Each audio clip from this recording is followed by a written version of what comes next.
الله أكبر الله أكبر الله أكبر لا إله إلا الله والله أكبر الله أكبر ولله الحمد الله أكبر الله أكبر الله أكبر لا إله إلا الله والله أكبر الله أكبر ولله الحمد.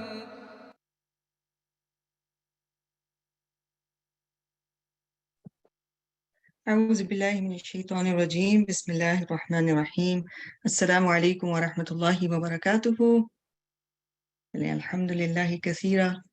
کیسے ہیں سارے اسٹوڈنٹس؟ خیریت سے ہیں آپ لوگ؟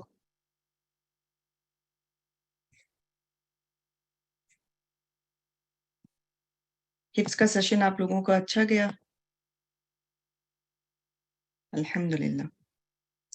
آپ لوگ جیسے سورہ النبا پڑھ رہے ہیں نا، تو الحمد للہ آپ دیکھیں کہ اور قصص القرآن اس کے جو آپس میں مماثلت ہے، کہ جیسے آپ نے کل کے لیسن میں پڑھا نا کہ عما یتساءلون عن النبأ العظیم، اور نبأ العظیم آپ جیسے ریلیٹ کر سکتے ہیں کہ بریکنگ نیوز.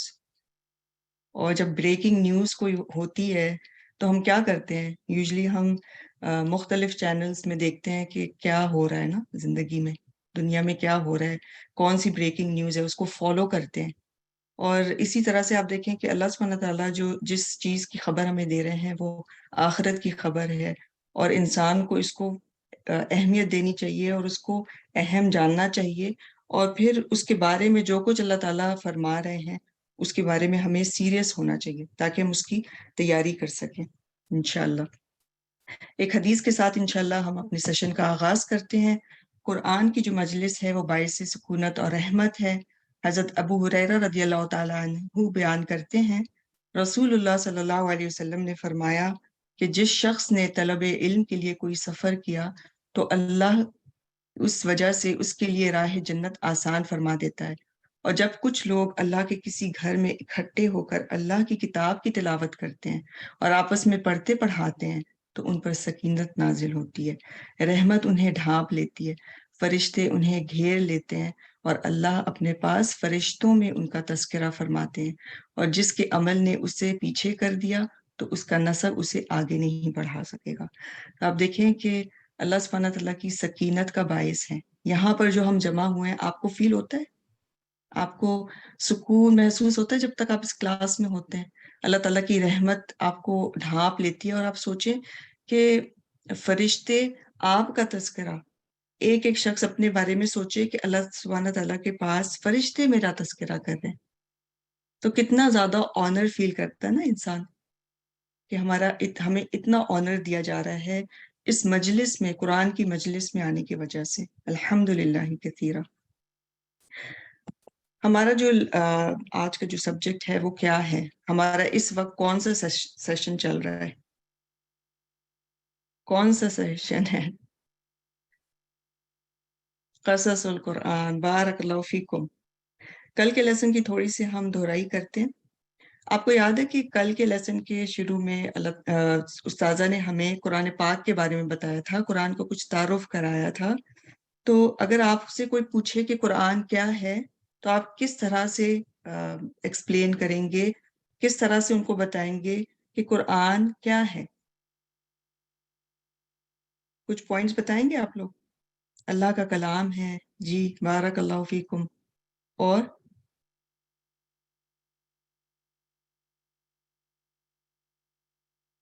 نصیحت ہے.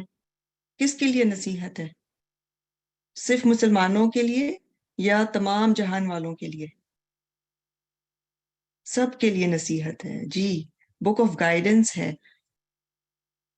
انسانوں کے لیے ہدایت کے لیے آئی ہے، رحمت ہے، اور پھر اس میں جنت جہنم کا بیان ہے، اندھیروں سے نکالنے والی کتاب ہے. آپ دیکھیں جب اندھیرا کس کو اچھا لگتا ہے؟ جب ہم کسی کمرے میں داخل ہوتے ہیں جس میں اندھیرا ہوتا ہے تو ہم کیا چاہتے ہیں؟ سب سے پہلے ہم لائٹ آن کرتے ہیں نا، سوئچ آن کرتے ہیں، روشنی چاہتے ہیں. تو اس دنیا میں اگر انسان آتا ہے اور یہاں پر قرآن کا علم حاصل کیے بغیر یہاں سے چلا جاتا ہے، تو پھر کیا ہے؟ ایسا جیسے کہ وہ اندھیرے میں رہ کر چلا گیا، ہدایت اس نے حاصل نہیں کی. تو ہمیں جاننا بہت ضروری ہے کہ ہم اس دنیا میں کیوں آئے ہیں اور ہمیں کس طرح سے اپنی زندگی گزارنی ہے. پھر ہم نے قصص کے بارے میں پڑھا تھا کہ قصص کے لغوی معنی کیا ہیں. کچھ آپ لوگوں کو یاد رہ گیا؟ قصص کے لغوی معنی کیا ہیں؟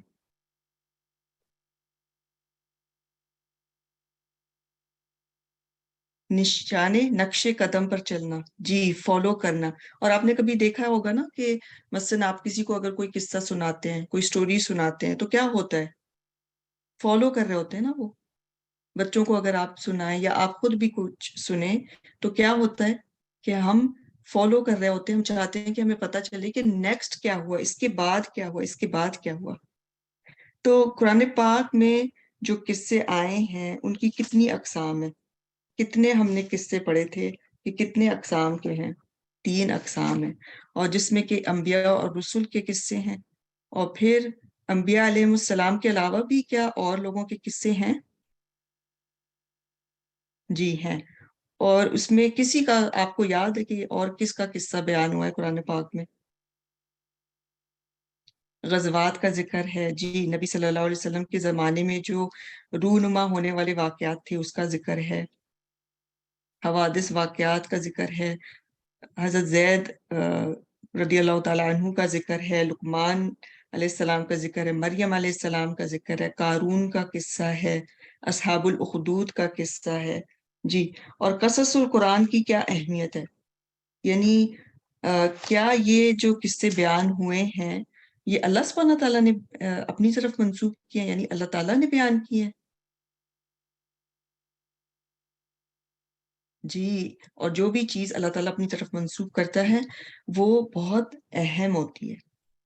اور اگر ہمیں کوئی بھی اس قصے میں کوئی بات اگر نہیں سمجھ میں آتی، کوئی بھی بات جب ہم کلاس میں آتے ہیں نا، مختلف ہمارے جو سیشنز ہیں اس میں کوئی بات نہیں سمجھ آتی، تو اس وقت ہمیں کیا کرنا چاہیے؟ ہم نے کل امام ابن تیمیہ کی ایک دعا پڑھی تھی نا، جو بہت ہی خوبصورت ہے، کہ جب انہیں کوئی بات نہیں سمجھ آتی تھی تو وہ کیا دعا کرتے تھے کہ یا معلم ابراہیم علمنی، یا مفہم سلیمان فہمنی. تو کوئی بھی بات اگر سمجھ نہیں آتی تو دعا کریں کہ اللہ تعالیٰ ہمیں اس کو سمجھا دیں. اور یہ جو قصے جو ہم پڑھ رہے ہیں قرآن پاک کے قصص القرآن، اللہ تعالیٰ اس کو واقعی ہم جو ہے اس سے غور و فکر اس پہ کرنے والے ہوں اور اس پر عمل کرنے والے ہوں، کیونکہ اس کا مقصد ہی یہی ہے کہ ہم اس پر غور و فکر کر کے مقصد پر پہنچیں اور اپنے عمل کو تبدیل کریں. انشاءاللہ آج کے لیسن کی طرف آتے ہیں. ہم آج قصص القرآن میں آدم علیہ السلام کا قصہ شروع کریں گے، اور آج کی جو آیات ہیں اس میں ہم سب سے پہلے آیت نمبر 30 سورہ البقرہ کی کریں گے. آج کے جو لیسن میں کچھ باتیں ہیں جو آئیں گی اس کو ہم دیکھ لیتے ہیں، جن کے کہ آپ کو پوائنٹس لکھنے ہوں گے انشاءاللہ، اور اس کے بعد ہم اس کو ریویو کریں گے. قرآن میں ترتیب کے اعتبار سے سب سے پہلا قصہ آدم علیہ السلام کا ہے، اور یہ کیوں آیا ہے انشاءاللہ اس کے پوائنٹس آپ لوگ لکھیں گے. پھر آدم علیہ السلام کا قصہ قرآن میں کتنی بار آیا، کن صورتوں میں اس کا ذکر آیا ہے. پھر آدم علیہ السلام کے قصے کی تفصیل انشاءاللہ ہم دیکھیں گے. پھر ملائکہ کے بارے میں ہم پڑھیں گے کہ ملائکہ کون ہے، خلیفہ سے کیا مراد ہے.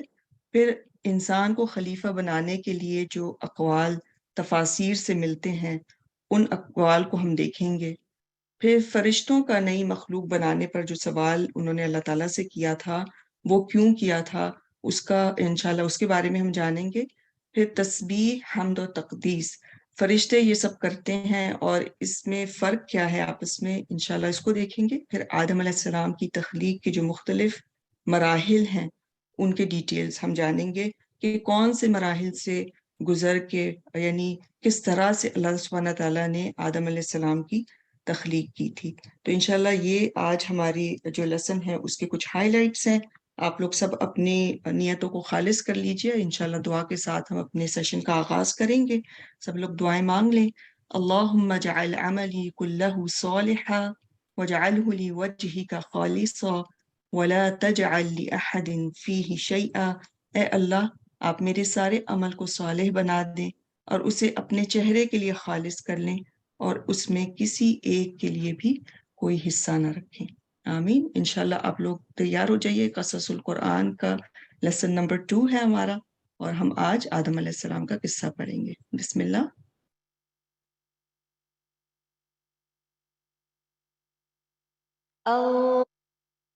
الله أكبر الله أكبر الله أكبر لا إله إلا الله والله أكبر الله أكبر ولله الحمد۔ أعوذ بالله من الشيطان الرجيم، بسم الله الرحمن الرحيم، الحمد لله رب العالمين، الرحمن الرحيم، مالك يوم الدين، إياك نعبد وإياك نستعين، اهدنا الصراط المستقيم،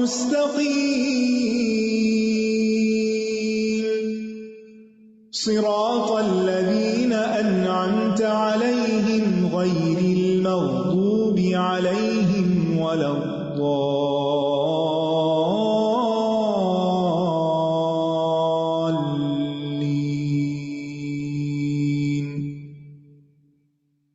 السلام علیکم ورحمۃ اللہ وبرکاتہ۔ نحمده ونصلي على رسوله الكريم، اما بعد فاعوذ باللہ من الشیطان الرجیم، بسم اللہ الرحمن الرحیم، رب اشرح لي صدری ويسر لي امری واحلل عقدۃ من لسانی یفقهوا قولی۔ الحمد للہ العلی الاعلی، خلق فسوى وقدر فهدى، احمده سبحانه واشكره على نعمه التي تترى، لا اله الا الله وحده لا شريك له، له الحمد في الآخرة والأولى۔ تمام قسم کی حمد اللہ کے لیے ہے جو بلند اور سب سے اعلیٰ ہے۔ اس نے پیدا کیا، پھر درست اور ٹھیک ٹھیک بنایا اور اندازہ مقرر کیا اور ہدایت دی۔ میں اللہ سبحانہ وتعالیٰ کی حمد کرتی ہوں اور اس کی ان نعمتوں پر اس کا شکر بجا لاتی ہوں جو اس نے پے در پے انعام فرمائی۔ اللہ کے سوا کوئی معبود برحق نہیں، وہ اکیلا ہے، اس کا کوئی شریک نہیں، اسی کے لیے آخرت میں اور دنیا میں ہر قسم کی حمد ہے۔ تو ہم سب کو کیا کرنا ہے؟ اللہ کی حمد و ثنا بیان کرنی ہے، دل سے الحمدللہ کہنا ہے، کیونکہ جو دل سے اللہ کا شکر ادا کرتا ہے، اللہ کی تعریف کرتا ہے، تو اس کی نعمتوں میں اضافہ ہوتا ہے، اور جو نعمتیں اس کو ملی ہوئی ہیں وہ باقی رہتی ہیں۔ تو آج ہم نے جو حمد کی خاص طور پر، وہ کس بات پر تھی کہ اس نے پیدا کیا، پھر درست اور ٹھیک ٹھیک بنا دیا۔ تو آج کی حمد انسان کی تخلیق سے متعلق ہے۔ آج ہم قرآن مجید میں بیان ہونے والے بہترین قصوں میں سے ایک قصہ جو بنی نوع انسان کے باپ آدم علیہ السلام کا ہے، اس کا ذکر کریں گے، جو اول البشر تھے، سب سے پہلے انسان تھے، اور انبیاء کے تذکروں میں سے بھی سب سے پہلا تذکرہ آدم علیہ السلام ہی کا ہے، کیونکہ وہ سب سے پہلے نبی تھے۔ اور قرآن مجید میں ترتیب کے اعتبار سے وارد ہونے والے قصوں میں بھی سب سے پہلا قصہ آدم علیہ السلام کا ہے۔ تو اس اعتبار سے مناسب معلوم ہوتا ہے کہ ہم آج آدم علیہ السلام کے بارے میں بات کریں۔ آدم علیہ السلام اس زمین پر آنے والے سب سے پہلے انسان ہیں، سب سے پہلے نبی ہیں۔ ابو امامہ رضی اللہ عنہ سے مروی ہے کہ ایک آدمی نے کہا، اے اللہ کے رسول، کیا آدم علیہ السلام نبی تھے؟ یعنی آپ سے پوچھا گیا کیا وہ نبی تھے؟ تو رسول اللہ صلی اللہ علیہ وسلم نے فرمایا، ہاں اور ان سے کلام بھی کیا گیا تھا. کس نے کلام کیا؟ اللہ سبحانہ وتعالی نے. عام طور پر ہم بات کرتے ہیں موسیٰ علیہ السلام کی کہ اللہ تعالیٰ نے ان سے کلام کیا، یا رسول اللہ صلی اللہ علیہ وسلم کی جن سے اللہ تعالیٰ نے کہاں کلام کیا؟ شب معراج کے موقع پر. تو کلام کیے جانے والے پیغمبروں میں سے ایک آدم علیہ السلام بھی ہیں جن سے اللہ تعالیٰ نے کلام کیا. یہ اللہ کے چنے ہوئے نبی ہیں جن کے بارے میں سورۃ آل عمران میں آتا ہے ان اللہ اصطفیٰ آدم و نوحا و آل ابراہیم و آل عمران علی العالمین. بے شک اللہ نے آدم اور نوح کو اور ابراہیم علیہ السلام کے گھرانے اور عمران کے گھرانے کو جہانوں پر چن لیا. یعنی یہ اللہ کے خاص چنے ہوئے بندے تھے. تو اللہ سبحانہ تعالیٰ نے ہمیں خبر دی ہے کہ اللہ تعالیٰ نے آدم علیہ السلام کا انتخاب فرمایا، تمام مخلوقات پر منتخب کیا، انہیں اپنے ہاتھ سے بنایا اور ان میں روح ڈالی، اور فرشتوں کو حکم دیا کہ وہ انہیں سجدہ کریں، انہیں اپنی جنت میں ٹھہرایا، انہیں ایسا علم، حلم اور بردباری اور شرف اور فضیلت عطا کی جس کی بنا پر وہ اس وقت کی تمام مخلوقات سے افضل قرار پائے. اور پھر یہ کہ ان کی اولاد کو بھی اللہ تعالیٰ نے عزت بخشی. وَلَقَدْ كَرَّمْنَا بَنِي آدَمَ، ہم نے عزت بخشی بنی آدم کو، یعنی آدم علیہ السلام کو تو اللہ نے چنا، انہیں عزت بخشی، انہیں اپنے ہاتھ سے بنایا، اور پھر ان کی اولاد کو بھی عزت بخشی. تو تمام مخلوقات میں سے انسان اللہ تعالیٰ کی بہت عظیم مخلوق ہے، بہت بہترین مخلوق ہے. تو اس تخلیق پر ہمیں اللہ سبحانہ تعالیٰ کا شکر ادا کرنا چاہیے. ان کو اول البشر کہا جاتا ہے اور ابو البشر بھی. ابو ہریرہ رضی اللہ عنہ سے روایت ہے کہ رسول اللہ صلی اللہ علیہ وسلم نے فرمایا، اللہ تبارک و تعالی قیامت کے دن لوگوں کو جمع کر کے فرمائے گا، مومن کھڑے ہو جائیں یہاں تک کہ جنت کو ان سے قریب کر دیا جائے گا. پس وہ آدم علیہ السلام کے پاس آئیں گے اور کہیں گے، اے ہمارے ابا جان، یعنی ان کو سب لوگ باپ کا درجہ دیتے ہیں، تمام انبیاء بھی اور تمام انسان بھی. تو وہ جنت کے قریب پہنچ جائیں گے تو کہیں گے، اے ابا جان، ہمارے لیے جنت کھلوا دیں، ہمارے لیے جنت کھلوا دیں. تو وہ کیا جواب دیں گے؟ تمہیں تمہارے باپ کی غلطی نے تو جنت سے نکلوایا تھا، تو میں یہ کام کرنے والا نہیں، یعنی میں نہیں کھلوا سکتا. میرے بیٹے ابراہیم خلیل اللہ کے پاس جاؤ. تو یہاں پر آدم علیہ السلام تمام انسانوں کو کیا سمجھتے ہیں؟ اپنی اولاد. اور ابراہیم علیہ السلام کو کیا کہہ رہے ہیں؟ بیٹا. ٹھیک ہے. تو آدم علیہ السلام کی اولاد ہونے کے ناطے ہم سب ایک دوسرے کے رشتہ دار بھی ہیں، کہیں نہ کہیں کسی نہ کسی طرح، کوئی قریب کے اور کوئی دور کے. قرآن مجید میں آدم علیہ السلام کے قصے کی تکرار بھی ہوئی ہے. ان کا نام تقریباً 25 بار آیا ہے، اور سورۃ البقرہ، الاعراف، الاسراء، الکہف اور طٰہٰ میں ان کا واقعہ بیان ہوا ہے. ہماری کوشش یہ ہوگی کہ ان تمام جگہوں کی آیات کو جو ایک دوسرے سے ملتی جلتی ہیں ساتھ ساتھ بیان کر کے واقعے کی تفصیلات آپ کے سامنے رکھیں. آدم علیہ السلام کا مختصر قصہ کچھ یوں ہے کہ انسان کی تخلیق سے پہلے اللہ تعالیٰ نے فرشتوں اور جنات کو پیدا کیا تھا. فرشتے نور سے پیدا ہوئے جو ہر وقت اللہ سبحانہ تعالیٰ کی تسبیح اور تقدیس بیان کرتے ہیں اور اللہ کی نافرمانی نہیں کرتے. جنات کی تخلیق آگ سے ہوئی، جنوں میں کچھ اچھے بھی ہیں اور کچھ اس کے علاوہ بھی ہیں. آدم علیہ السلام کی تخلیق سے پہلے جنات زمین پر رہتے تھے، لیکن انہوں نے زمین پر بہت فساد مچایا، خون ریزی کی، نافرمانیاں کی، کفر اور شرک کیا. چنانچہ اللہ تعالیٰ نے زمین میں ایک نئی مخلوق پیدا کرنے کا ارادہ کیا اور فرشتوں کو اس سے آگاہ کیا کہ وہ زمین میں خلیفہ بنانے والے ہیں. فرشتوں نے جب یہ سنا تو اللہ کے حضور بطور سوال عرض کیا، اے اللہ، کیا آپ ایک ایسی مخلوق کو پیدا کرنا چاہتے ہیں جو زمین کو فساد اور خون ریزی سے بھر دے گی؟ کیونکہ جنوں کے پاس بھی اختیار تھا، اس لیے انہوں نے فساد کیا. اب انسان کو بھی با اختیار مخلوق بنایا جا رہا تھا، تو اس لیے فرشتوں کو پریشانی لاحق ہوئی. تو فرشتوں نے اس نئی مخلوق کو بھی جنات پر قیاس کیا تھا، اور وہ یہ سمجھے کہ نئی مخلوق بھی جنات کی طرح بے حد سرکش اور نافرمان ہوگی. وہ بولے کہ ہم آپ کی تسبیح و تحلیل کے لیے کافی ہیں. تو اللہ تعالیٰ نے جواب دیا کہ آدم کے پیدا کرنے میں جو حکمتیں ہیں تم ان سے واقف نہیں، بلکہ میں خوب جانتا ہوں.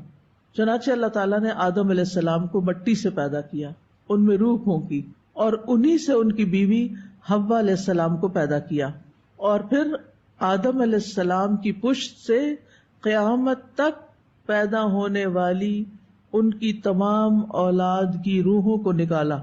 دنیا میں آنے سے پہلے یہ کام ہو گیا کہ جس روح نے آنا ہے وہ سب پیدا ہو چکی ہیں، اور کن سے پیدا ہوئی؟ آدم علیہ السلام کی پشت سے۔ پھر اللہ تعالیٰ نے سب فرشتوں کو حکم دیا کہ وہ آدم کے آگے سجدے میں گر جائیں، تو سب فرشتوں نے اللہ کی اطاعت کرتے ہوئے فوراً آدم علیہ السلام کو سجدہ کیا، لیکن ابلیس جو جنوں میں سے تھا اس نے اپنے رب کے حکم کی تعمیل سے انکار کر دیا۔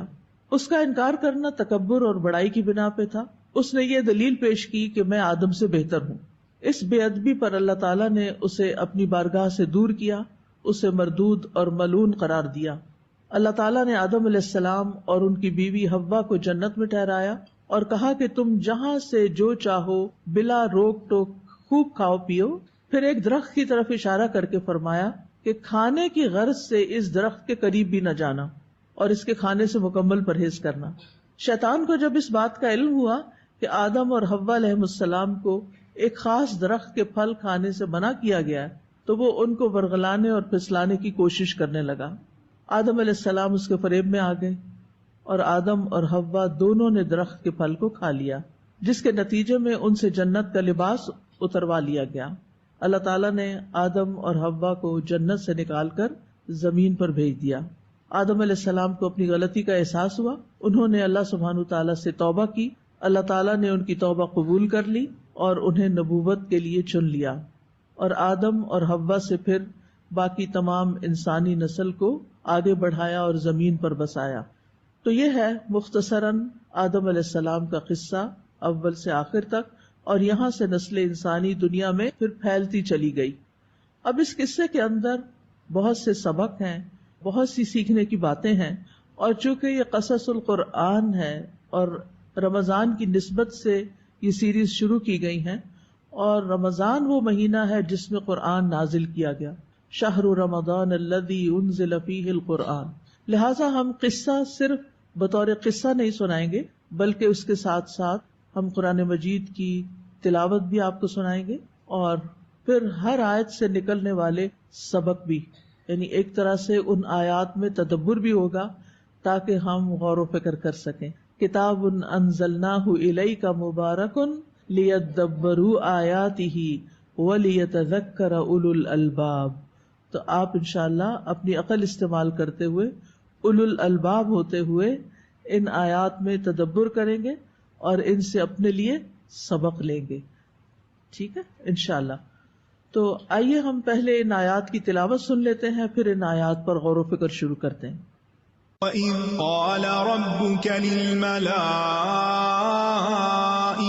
إِنِّي جَاعِلٌ فِي الْأَرْضِ خَلِيفَةً قَالُوا أَتَجْعَلُ فِيهَا مَن يُفْسِدُ فِيهَا وَيَسْفِكُ الدِّمَاءَ وَنَحْنُ نُسَبِّحُ بِحَمْدِكَ وَنُقَدِّسُ لَكَ قَالَ إِنِّي أَعْلَمُ مَا لَا تَعْلَمُونَ وَعَلَّمَ آدَمَ الْأَسْمَاءَ كُلَّهَا ثُمَّ عَرَضَهُمْ عَلَى الْمَلَائِكَةِ فَقَالَ أَنبِئُونِي بِأَسْمَاءِ هَؤُلَاءِ إِن كُنتُمْ صَادِقِينَ قَالُوا سُبْحَانَكَ لَا عِلْمَ لَنَا إِلَّا مَا عَلَّمْتَنَا إِنَّكَ أَنْتَ الْعَلِيمُ الْحَكِيمُ قَالَ يَا آدَمُ أَنبِئْهُم بِأَسْمَائِهِمْ فَلَمَّا أَنبَأَهُم بِأَسْمَائِهِمْ قَالَ أَلَمْ أَقُل لَّكُمْ إِنِّي أعلم غيب السماوات والأرض وأعلم ما تبدون وما كنتم تكتمون وإذ قلنا للملائكة اسجدوا لآدم فسجدوا إلا إبليس أبى واستكبر وكان من الكافرين وقلنا يا آدم اسكن أنت وزوجك الجنة وكلا منها رغدا حيث شئتما ولا تقربا هذه الشجرة فتكونا من الظالمين فأزلهما الشيطان عنها فأخرجهما مما كانا فيه وقلنا اهبطوا بعضكم لبعض عدو ولكم في الأرض مستقر ومتاع إلى حين فتلقى آدم من ربه كلمات فتاب عليه إنه هو التواب الرحيم قلنا اهبطوا منها جميعا فإما يأتينكم مني هدى فمن تبع هداي فلا خوف عليهم ولا هم يحزنون والذين كفروا وكذبوا بآياتنا أولئك أصحاب النار هم فيها خالدون. آیت نمبر 30 سے، اور جب آپ کے رب نے فرشتوں سے فرمایا کہ میں زمین میں ایک خلیفہ بنانے والا ہوں، انہوں نے کہا کیا تو اس میں ایسے کو خلیفہ بنائے گا جو اس میں فساد کرے گا اور خون بہائے گا؟ اور ہم تیری تعریف کے ساتھ تسبیح کرتے ہیں اور تیری پاکیزگی بیان کرتے ہیں. فرمایا بے شک جو میں جانتا ہوں وہ تم نہیں جانتے. وَإِذْ قَالَ رَبُّكَ لِلْمَلَائِكَةِ، اور وہ وقت یاد کرو جب آپ کے رب نے ملائکہ سے کہا. اس جو ہے اس کے اندر اذکر چھپا ہوا ہے، جس کا معنی ہے وہ وقت یاد کرو، یعنی پیچھے جاؤ، سوچو، اس وقت میں پہنچو، یعنی اپنے آپ کو اس وقت میں لے جاؤ جب یہ سب کچھ ہو رہا تھا. وہ کیوں؟ کیونکہ جب انسان وہاں تک پہنچ جاتا ہے امیجنیشن میں تو باتیں زیادہ سمجھ میں آتی ہیں. یوں لگتا ہے جیسے اپنی آنکھوں سے سب کچھ ہوتا ہوا دیکھ رہا ہے. کیونکہ اللہ سبحانہ وتعالیٰ نے آدم علیہ السلام کی تخلیق کا ارادہ فرشتوں پر پیش کیا تھا، تو پھر فرشتوں نے جو کچھ کہا اس کا ذکر اس آیت میں کیا گیا ہے. فرشتے اللہ سبحانہ وتعالیٰ کی خاص مخلوق ہیں جو نور سے پیدا ہوئے ہیں، اور ملائکہ ملک کی جمع ہے جو الوکا سے نکلا ہے. الوکا کا معنی ہوتا ہے ارسال کرنا، بھیجنا. تو ملک کو ملک اس لیے کہتے ہیں کہ وہ اللہ تعالیٰ کی طرف سے بھیجا جاتا ہے. کس چیز کے لیے بھیجا جاتا ہے؟ مختلف کاموں کے لیے. تو آپ نے عقیدہ میں ملائکہ کے بارے میں پڑھا ہوگا، ایمان بالملائکہ، کہ ان کے مختلف کام ہیں، اور سورۃ فاطر میں آتا ہے کہ ان کے پروں کی تعداد بھی مختلف ہے، ان کے سائزز مختلف ہیں. تو بہرحال ان کو مختلف کاموں کے لیے ڈپیوٹ کیا جاتا ہے، بھیجا جاتا ہے. اور پھر خاص طور پر وحی الہی کو لانے والے بھی جبریل علیہ السلام ہیں، وہ بھی بھیجے گئے اللہ تعالیٰ کی طرف سے. ایک دفعہ نبی صلی اللہ علیہ وسلم نے خواہش ظاہر کی کہ جبریل علیہ السلام زیادہ کثرت سے آیا کریں ان کے پاس. تو انہوں نے کہا کہ ہم صرف اللہ کے اذن سے ہی آتے ہیں. تو اللہ سبحانہ تعالیٰ ان پر اپنے احکامات نازل کرتے ہیں، مختلف کام ان کو دیتے ہیں، اور یہ بھاگ بھاگ کے کرتے ہیں.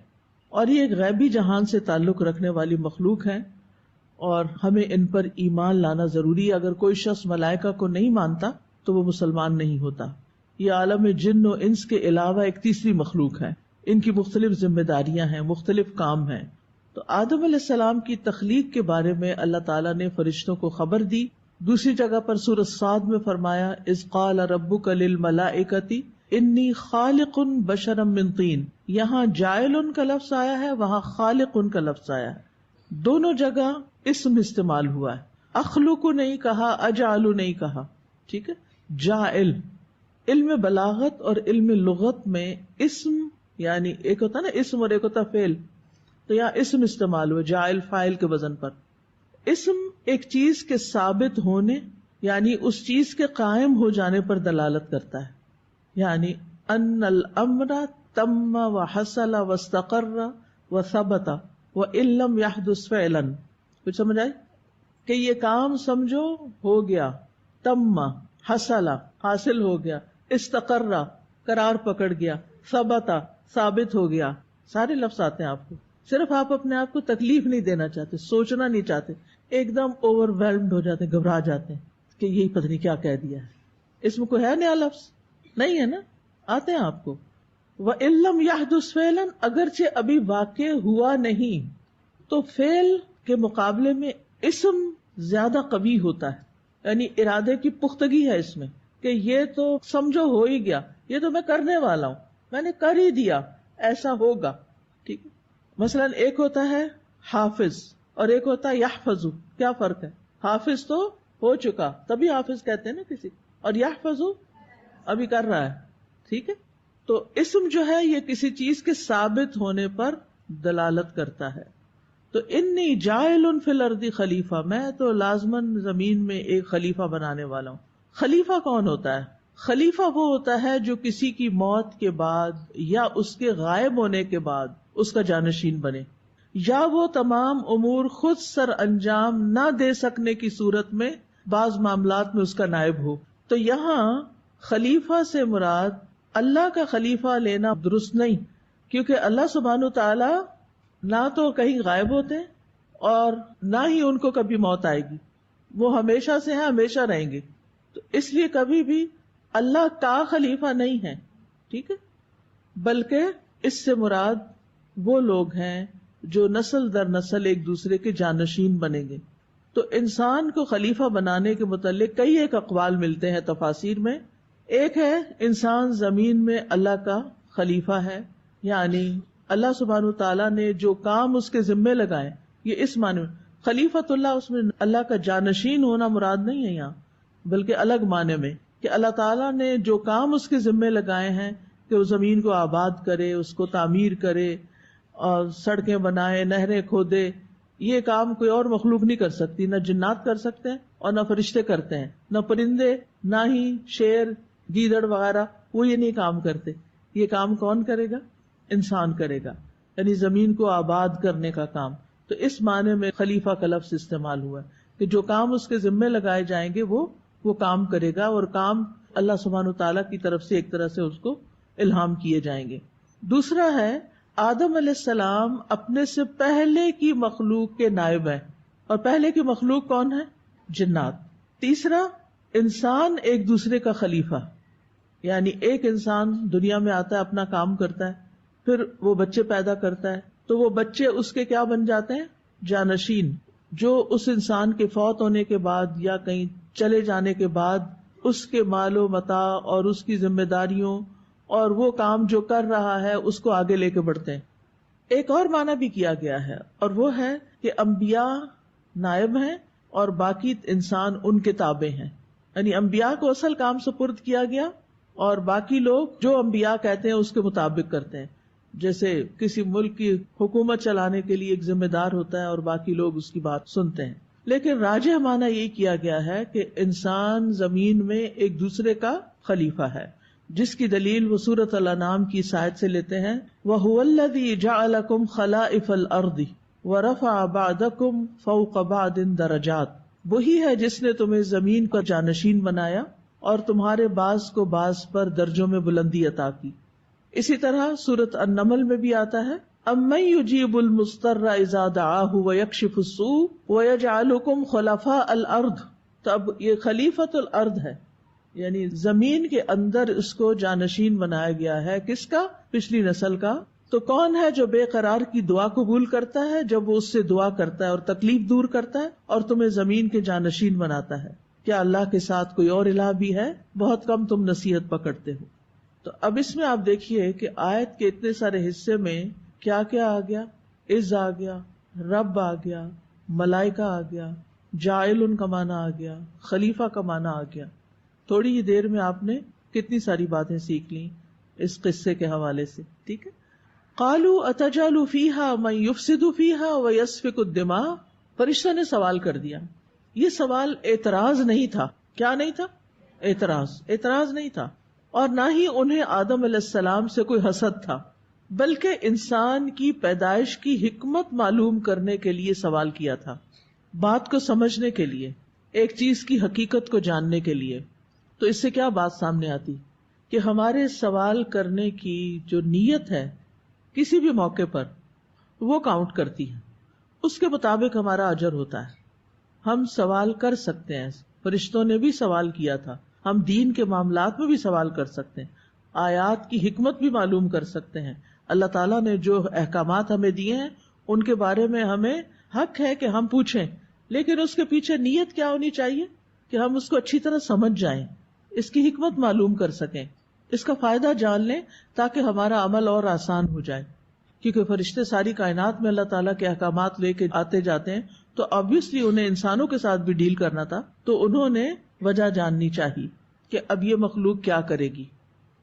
لیکن دین کے کسی معاملے میں یا کسی آیت پر یا کسی حدیث پر ہمیں اعتراض کرنے کا کوئی حق نہیں، اور اس میں پھر ہمارا انداز بھی ایسا نہیں ہونا چاہیے کہ جس سے اعتراض والی ٹون بھی ہو.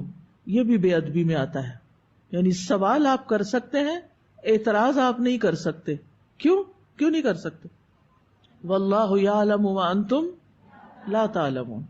فساد یعنی قالوا اتجعل فیہا من یفسد فیہا، کہ آپ وہ بنانے جا رہے ہیں جو اس میں فساد کرے گا. فساد ہوتا ہے حد اعتدال سے نکل جانا، استقامت سے نکل جانا. اس کا اپوزٹ اصلاح ہے، یعنی یہ نافرمانی اور گناہ کے ذریعے فساد کرے گا. وَيَسْفِكُ الدِّمَاء، عمومی فساد کے بعد تخصیص، عموم کے بعد تخصیص، یعنی عام بات کرنے کے بعد انہوں نے خاص طور پر ایک فعل کا ذکر کیا، وَيَسْفِكُ الدِّمَاء، کہ خون بہائے گا، یعنی فساد کی آخری حد قتل انسان.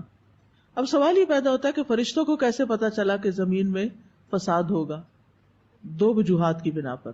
ایک تو یہ کہ انہوں نے یہ دیکھا کہ آدم علیہ السلام سے پہلے جو مخلوق زمین پر تھی یعنی جنات، انہوں نے زمین میں بہت فساد کیا تھا، جس کا ذکر سورۃ الحجر میں آتا ہے. وَلَقَدْ خَلَقْنَا الْإِنسَانَ مِنْ صَلْصَالٍ مِّنْ حَمَإٍ مَّسْنُونٍ وَالْجَانَّ خَلَقْنَاهُ مِنْ قَبْلُ مِنْ نَارِ السَّمُومِ. البتہ تحقیق ہم نے انسان کو بدبودار کیچڑ کی کھنکتی مٹی سے پیدا کیا، اور اس سے پہلے یعنی کس سے پہلے؟ انسان سے پہلے جن کو ہم نے آگ کی لپٹ سے پیدا کیا. تو وہ آگ سے پیدا ہوئے تھے جس کا ذکر قرآن میں آ گیا ہے. تو فرشتوں نے دیکھا کہ جنات نے زمین میں بہت فساد کیا ہے، انہوں نے ان کے حالات دیکھے ہوئے تھے. دوسری بات یعنی انہوں نے کہاں سے سمجھ لیا کہ انسان یہ سب کچھ کرے گا؟ یہ لفظ خلیفہ سے، کہ خلیفہ اس لیے ہوتا ہے کہ وہ جھگڑے ختم کرتا ہے، لوگوں کے درمیان صلح صفائی کرواتا ہے، معاملات کے فیصلے کرتے ہیں. تو انہوں نے اندازہ کر لیا کہ زمین پر بھی پھر دوبارہ جھگڑے فساد ہونے والے ہیں، اسی لیے خلیفہ کی ضرورت ہے. وَنَحْنُ نُسَبِّحُ بِحَمْدِكَ وَنُقَدِّسُ لَكَ، اور ہم آپ کی حمد کے ساتھ آپ کی تسبیح کر رہے ہیں اور آپ کی پاکی بیان کرتے ہیں. یعنی ہم ہمیشہ آپ کی عبادت کرتے ہیں اور کبھی آپ کی کوئی نافرمانی نہیں کی. اور ویسے بھی آپ کو معلوم ہے کہ اللہ تعالیٰ نے انسان کی تخلیق کس مقصد کے لیے کی تھی؟ وَمَا خَلَقْتُ الْجِنَّ وَالْإِنسَ إِلَّا لِيَعْبُدُونَ، عبادت کے لیے. کہ اگر انسانوں کی تخلیق کا مقصد آپ کی عبادت کرنا ہے تو ہم موجود ہیں، ہم دن رات کسی کوتاہی اور اکتاہٹ کے بغیر تیری عبادت میں مشغول رہتے ہیں. تو پھر انسان کی کیا ضرورت ہے؟ یعنی پھر اس نے اور کیا کرنا ہے؟ اب یہاں پر آپ دیکھیں ایک نسبح کا لفظ ہے اور ایک نقدس. تسبیح کا مطلب عام طور پر لوگوں کو نہیں آتا.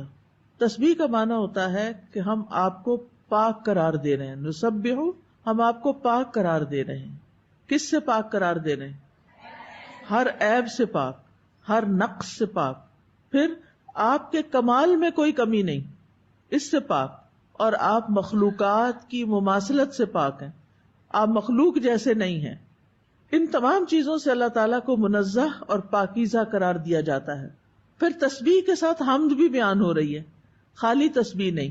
یعنی ہم ایسی پاکیزگی بیان کرتے ہیں جس کے ساتھ حمد بھی ملی ہوئی ہے، کیونکہ تسبیح میں نقص سے پاک قرار دینا ہے اور حمد میں اللہ کے کمال کو ثابت کرنا ہے. یعنی آپ کی تعریف بھی، صرف اتنا نہیں کہ آپ میں عیب کوئی نہیں، بلکہ جواب دینا آپ کو ساتھ لے کے چلنا چاہتی ہوں، اس لیے ورنہ میں خود ہی بتا دوں آپ کو، پھر آپ عادت سوتے جاگتے سنیں گے. اس لیے کہ بہت اہم چیز ہے. یہ سوال میرے ذہن میں اکثر آتا تھا کہ نسبح بحمدک کا کیوں، ساتھ حمد کیوں ہے؟ تو تسبیح آدھا حصہ ہے اور حمد اس کی تکمیل ہے. تسبیح میں پاک قرار دینا کہ آپ میں کوئی عیب نہیں. اچھا، اب مثال کے طور پر اگر میں یہ کہوں کہ اس گلاس میں کوئی داغ نہیں، تو یہ بھی تعریف ہے کہ یہ صاف ستھرا ہے، لیکن یہ آدھی تعریف ہے. اگر میں یہ کہوں کہ یہ گلاس بہت چمکدار بھی ہے، اس میں کوئی داغ بھی نہیں اور یہ چمکدار بھی ہے، تو ایک طرف اس کی عیب سے نفی کر دی گئی اور دوسری طرف اس کی تعریف بھی کی گئی. تو اس سے پھر پورا کمال ثابت ہوتا ہے. وَنُقَدِّسُ تقدیس. اب ایک طرف تسبیح بھی پاکی بیان کرنا تھا اور اب یہاں تقدیس کا لفظ بھی آ گیا، اس کا معنی بھی پاک کرنا ہوتا ہے. تو تسبیح کہتے ہیں نامناسب چیز کی نفی کرنا، اور تقدیس کہتے ہیں شایان شان چیز کو ثابت کرنا. یعنی آپ پاک ہیں. تسبیح کا مطلب ہے آپ میں عیب کوئی نہیں، اور تقدیس کا مطلب کیا ہے؟ آپ ہر طرح سے پاک ہیں. تو قدوس سے مراد وہ ذات ہوتی ہے جو دوسروں کی شرکت کی محتاجگی اور شرک جیسی نجاستوں سے پاک ہوتی ہے. اور پھر یہاں یہ بھی کہا گیا نقدس لک، اور یہ جو لک ہے یہ اس میں لام جو ہے یہ اختصاص کے لیے ہے، یعنی آپ ہی کے لیے، خالصتاً آپ کے لیے. اتنا بھی اگر کہتے نا نسبح بحمدک و نقدس، بات ہو جاتی، لیکن نقدس لک، آپ ہی کی، صرف آپ کی پاکیزگی ہم بیان کرتے ہیں، آپ کی تقدیس بیان کرتے ہیں. اور یہ فرشتوں کی خاص صفت ہے اور یہ فرشتوں کی غذا ہے. وَإِنَّا لَنَحْنُ الْمُسَبِّحُونَ، اور بے شک ہم تو تسبیح کرنے والے ہیں. یعنی اپنے کاموں کے ساتھ ساتھ وہ کیا کرتے ہیں؟ تسبیح کرتے رہتے ہیں. تو آپ بھی فرشتے بن جائیں، ذرا اپنے کاموں کے ساتھ ساتھ تسبیح بھی کیا کریں، ذکر بھی کیا کریں. کچھ فرشتے اللہ تعالیٰ کا عرش اٹھائے ہوئے ہیں، ہر وقت اٹھائے ہوئے ہیں، کام میں لگے ہوئے ہیں، لیکن اس کے ساتھ ساتھ کیا کرتے ہیں؟ تسبیح کرتے ہیں، دعائیں بھی کرتے ہیں. الذین یحملون العرش ومن حولہ یسبحون بحمد ربہم ویؤمنون بہ. اچھا، آپ میں سے کس کس کو عادت ہے روٹی پکاتے ہوئے تسبیح کرنے کی؟ الحمدللہ کچھ لوگوں کے ہاتھ کھڑے ہوئے. باقی ہاسٹل کے لوگ ہوں گے، ان کو کبھی پکانے کی ضرورت ہی نہیں، ان کو تو من و سلوہ ملتا ہے. لیکن ان کی اور بہت سی ڈیوٹیاں ہیں، وہ صفائی ستھرائی کا کام کافی کرتے رہتے ہیں. تو جب آپ اپنے کمرے کو صاف کریں، اپنے ہاسٹل کو صاف کریں، تو ساتھ ساتھ آپ نے کیا کرنا؟ تسبیح. کچھ لوگ بس یہ کرتے ہیں کہ وہ رقیہ لگا چھوڑتے ہیں یا پھر کوئی تلاوت لگا دیتے ہیں، وہ بھی اچھی بات ہے، لیکن صرف پیسو لسننگ کرنا کافی نہیں ہوتا. ٹھیک ہے، اپنی زبان سے بھی کچھ نہ کچھ پڑھا کریں اور یہ عادت ڈیولپ کریں. یہ عادت ڈلنے سے ہوتی ہے، ویسے نہیں ہوتی. پچھلے دنوں چونکہ بہت سی ٹریولنگ تھی تو مختلف جگہوں پہ لوگوں کو دیکھنے کا اتفاق ہوا، تو بعض اوقات یہ ہوتا ہے کہ لوگ بیٹھے ہوتے ہیں انتظار میں نا، اور ان کے ہونٹ سلے ہوئے ہوتے ہیں. نہیں سمجھ آئی؟ کسی چیز کے انتظار میں بیٹھے تو ہونٹ سلے ہوئے ہوتے ہیں، گاڑی میں بیٹھے ہوتے ہیں ہونٹ سلے ہوئے ہوتے ہیں. سخت تکلیف ہوتی ہے، سخت. کیوں؟ کہ ان کو پتہ ہی نہیں کہ اس وقت ان کے پاس کیا کچھ کمانے کا کتنا بڑا موقع ہے. ایک دفعہ الحمدللہ کہنے سے میزان بھر جاتا ہے. تو بیٹھے بیٹھے کتنی دفعہ آپ میزان بھر سکتے ہیں، اور یہ کل کو بہت کام آنے والا ہے، لیکن ہم اس کی پرواہ نہیں کرتے. ہم ٹریول کرتے ہیں، سفر کرتے ہیں، چل کے جا رہے ہوتے ہیں. مثلاً آپ اوپر سے سیڑھیاں اترتے ہیں، اس وقت تو عادت کچھ ہو ہی گئی ہوگی سبحان اللہ پڑھنے کی اور چڑھتے ہوئے اللہ اکبر پڑھنے کی، لیکن بیچ میں صحن بھی آتا ہے تو وہاں پہ چپ ہو جاتے ہیں، پھر کچھ بھی نہیں پڑھتے. وہاں استغفر اللہ پڑھ لیا کریں، کیونکہ اس کے بھی بڑے فائدے ہیں. ہمارے بہت سے کاموں میں رکاوٹ ہمارے گناہوں کی وجہ سے ہوتی ہے، اس لیے ہم سب کو کثرت سے استغفار کی ضرورت ہوتی. آدم علیہ السلام سے اللہ تعالیٰ ناراض ہوئے تو انہوں نے کیسے منایا؟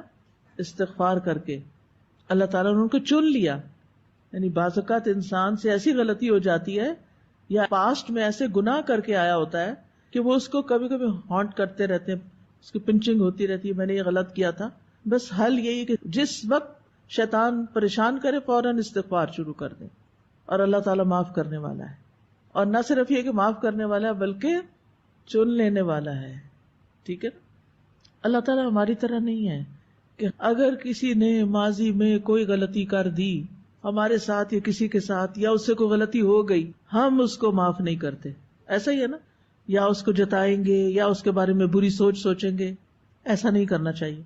ایسا نہ ہو کہ اس نے پتہ نہیں کتنی توبہ کر کے اللہ کو راضی کر لیا ہو اور اللہ نے اس کو چن لیا ہو خیر کے لیے, اور ہم اس کے بارے میں برا سوچ کے برا گمان کر کے اللہ کے ہاں پکڑے جائیں.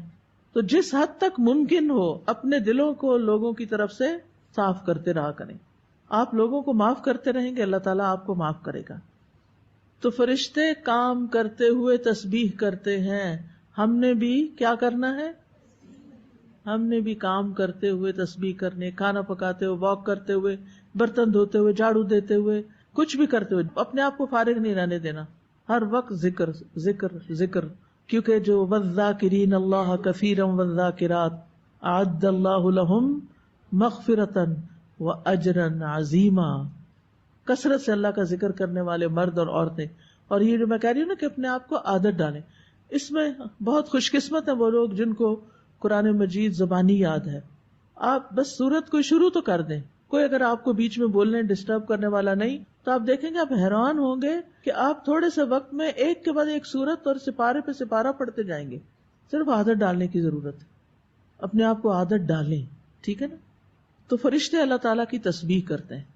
ابو ذر کہتے ہیں کہ رسول اللہ صلی اللہ علیہ وسلم سے سوال کیا گیا کون سا کلمہ افضل ہے؟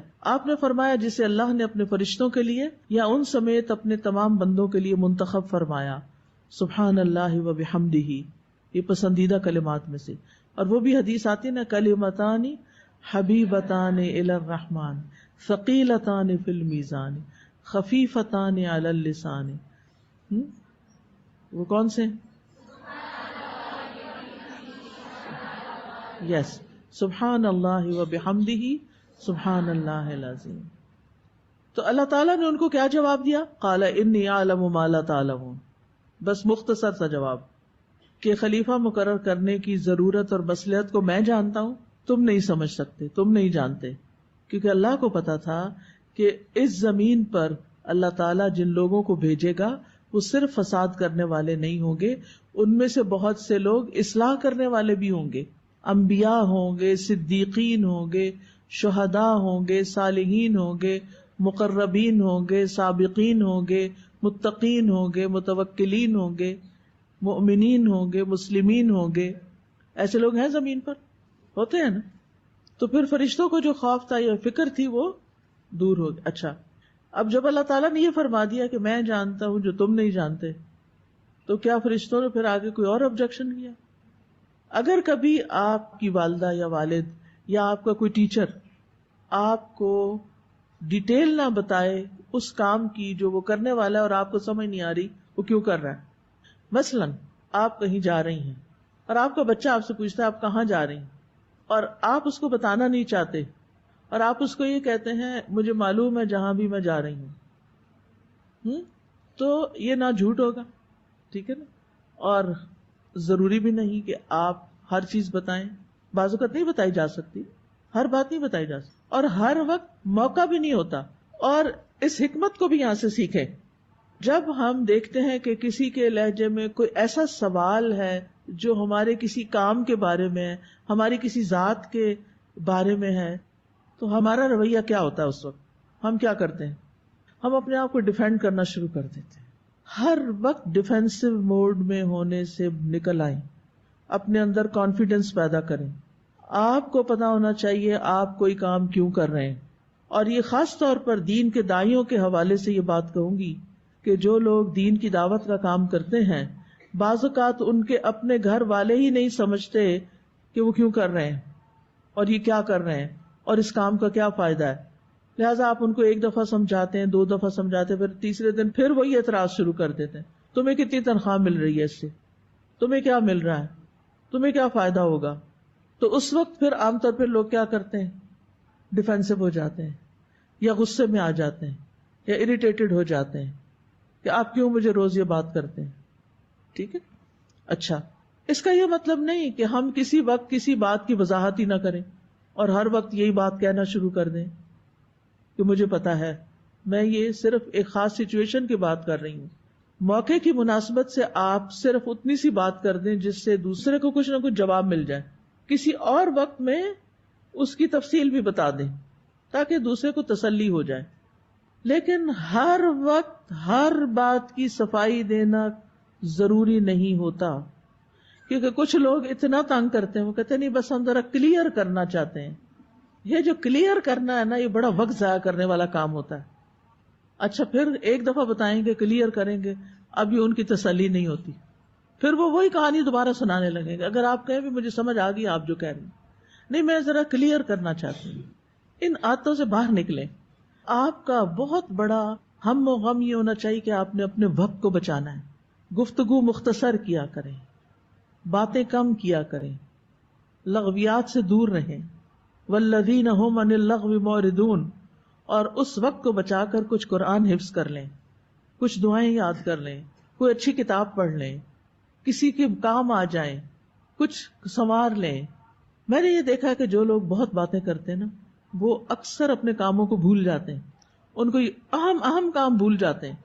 ان کی کاموں کی طرف کوئی توجہ نہیں ہوتی، ان کے کاموں میں ایکسیلنس کا لیول بھی نہیں ہوتا، کیونکہ ان کی ساری توجہ کس پہ ہوتی ہے؟ فضول باتیں کرنے پر جن کا کوئی مقصد نہیں. کیونکہ باتیں کر کر کے وہ اپنے آپ کو خوش کرتے رہتے ہیں. ٹھیک ہے، باتیں کر کے انسان اپنے غم بھلا سکتا ہے، ہر انسان کی زندگی میں کچھ چیلنجز ہوتے ہیں، لیکن ان کا حل یہ نہیں کہ آپ فضول باتیں کر کے اپنا اور دوسروں کا وقت ضائع کر کے اپنے غم بھلائیں. کچھ لوگ فون پہ آپ کو پکڑ لیتے ہیں، کچھ ٹیکسٹ کر کر کے آپ کو تنگ کرتے ہیں. ایسے سب جنوں کو قابو کریں. مجھے پتا کیا چیز بہت ڈراتی ہے؟ میں سوچتی ہوں کہ جب موت کا وقت آئے گا اور اس وقت اگر میں یہ کہوں کہ میری ساری جمع پونجی زندگی کی آپ لے لیں، سب کچھ لے لیں، مجھے 5 منٹ اور دے دیں کہ میں کچھ اللہ کا ذکر کر لوں، معافی مانگ لوں، توبہ کر لوں، کوئی صدقہ خیرات کر لوں، دیں گے مجھے؟ 1 سیکنڈ بھی نہیں دیں گے.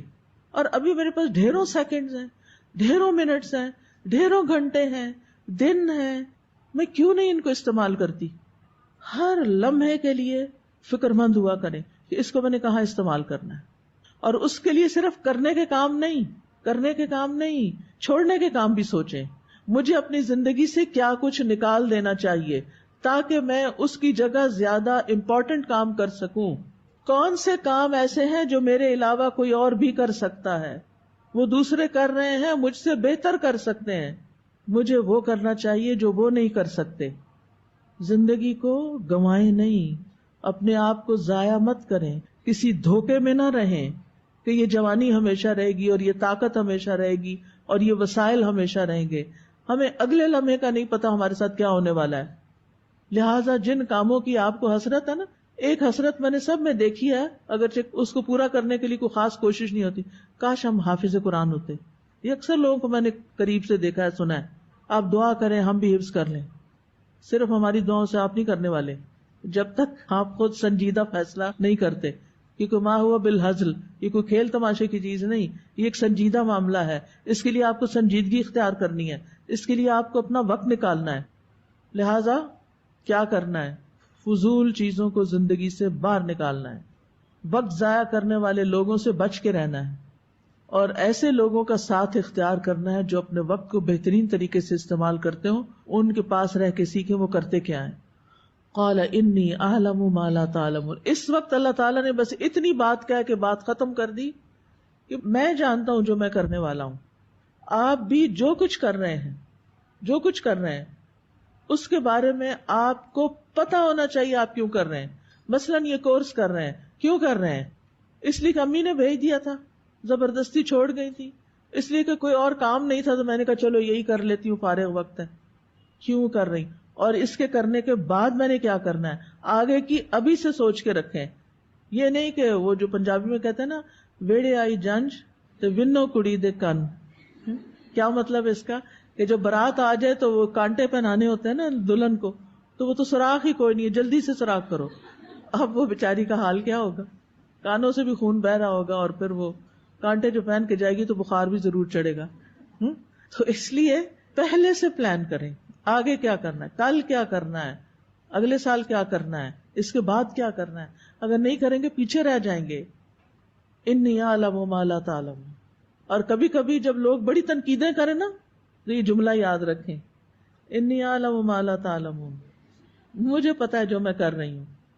کچھ لوگ ہوتے ہیں نا ان کو بس تنقید کا شوق ہوتا ہے، کچھ نہ کچھ سچ جھوٹ ملا کے کوئی نہ کوئی نیکی کما رہے ہوتے ہیں اپنے خیال میں. انی اعلم ما لا تعلم. تو اس آیت سے جو باتیں ہم نے سیکھی وہ یہ کہ اللہ سبحانہ وتعالیٰ نے کلام کیا فرشتوں سے.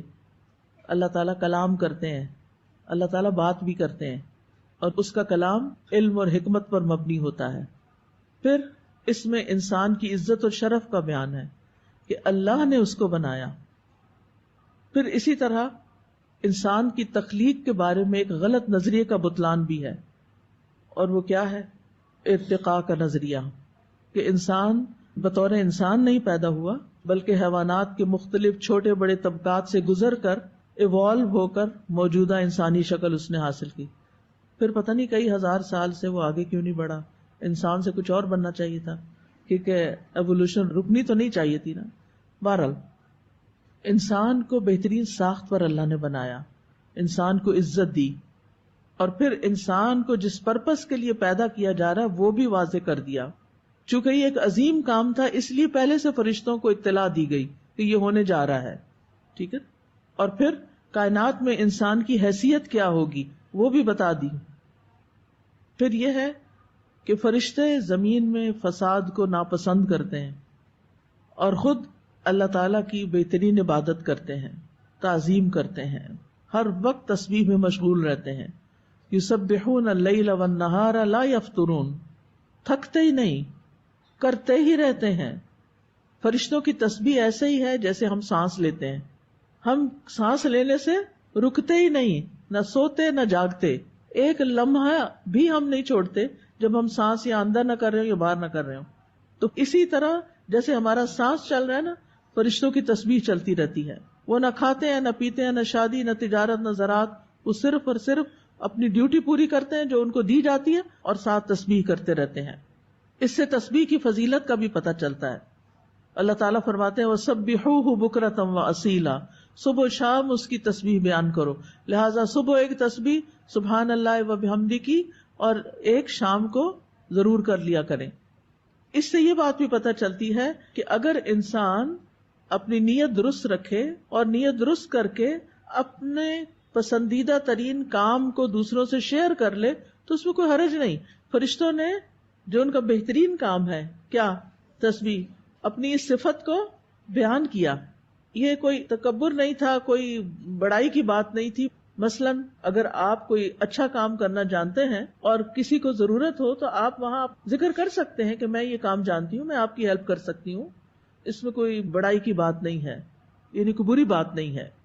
بس دکھلاوا اور فخر جتانا مقصود نہیں ہونا چاہیے. نبی صلی اللہ علیہ وسلم نے فرمایا تھا میں اولاد آدم ہوں اور کوئی فخر کی بات نہیں. لیکن اگر اس میں انسان یہ کہے کہ میں بہت پاک انسان ہوں یا بڑا نیک انسان ہوں تو اس سے منع کیا گیا. جھوٹی تعریفیں بھی اپنی نہیں کرنی چاہیے اور اس کے ساتھ ساتھ اپنی پاکی نہیں بیان کرنی چاہیے.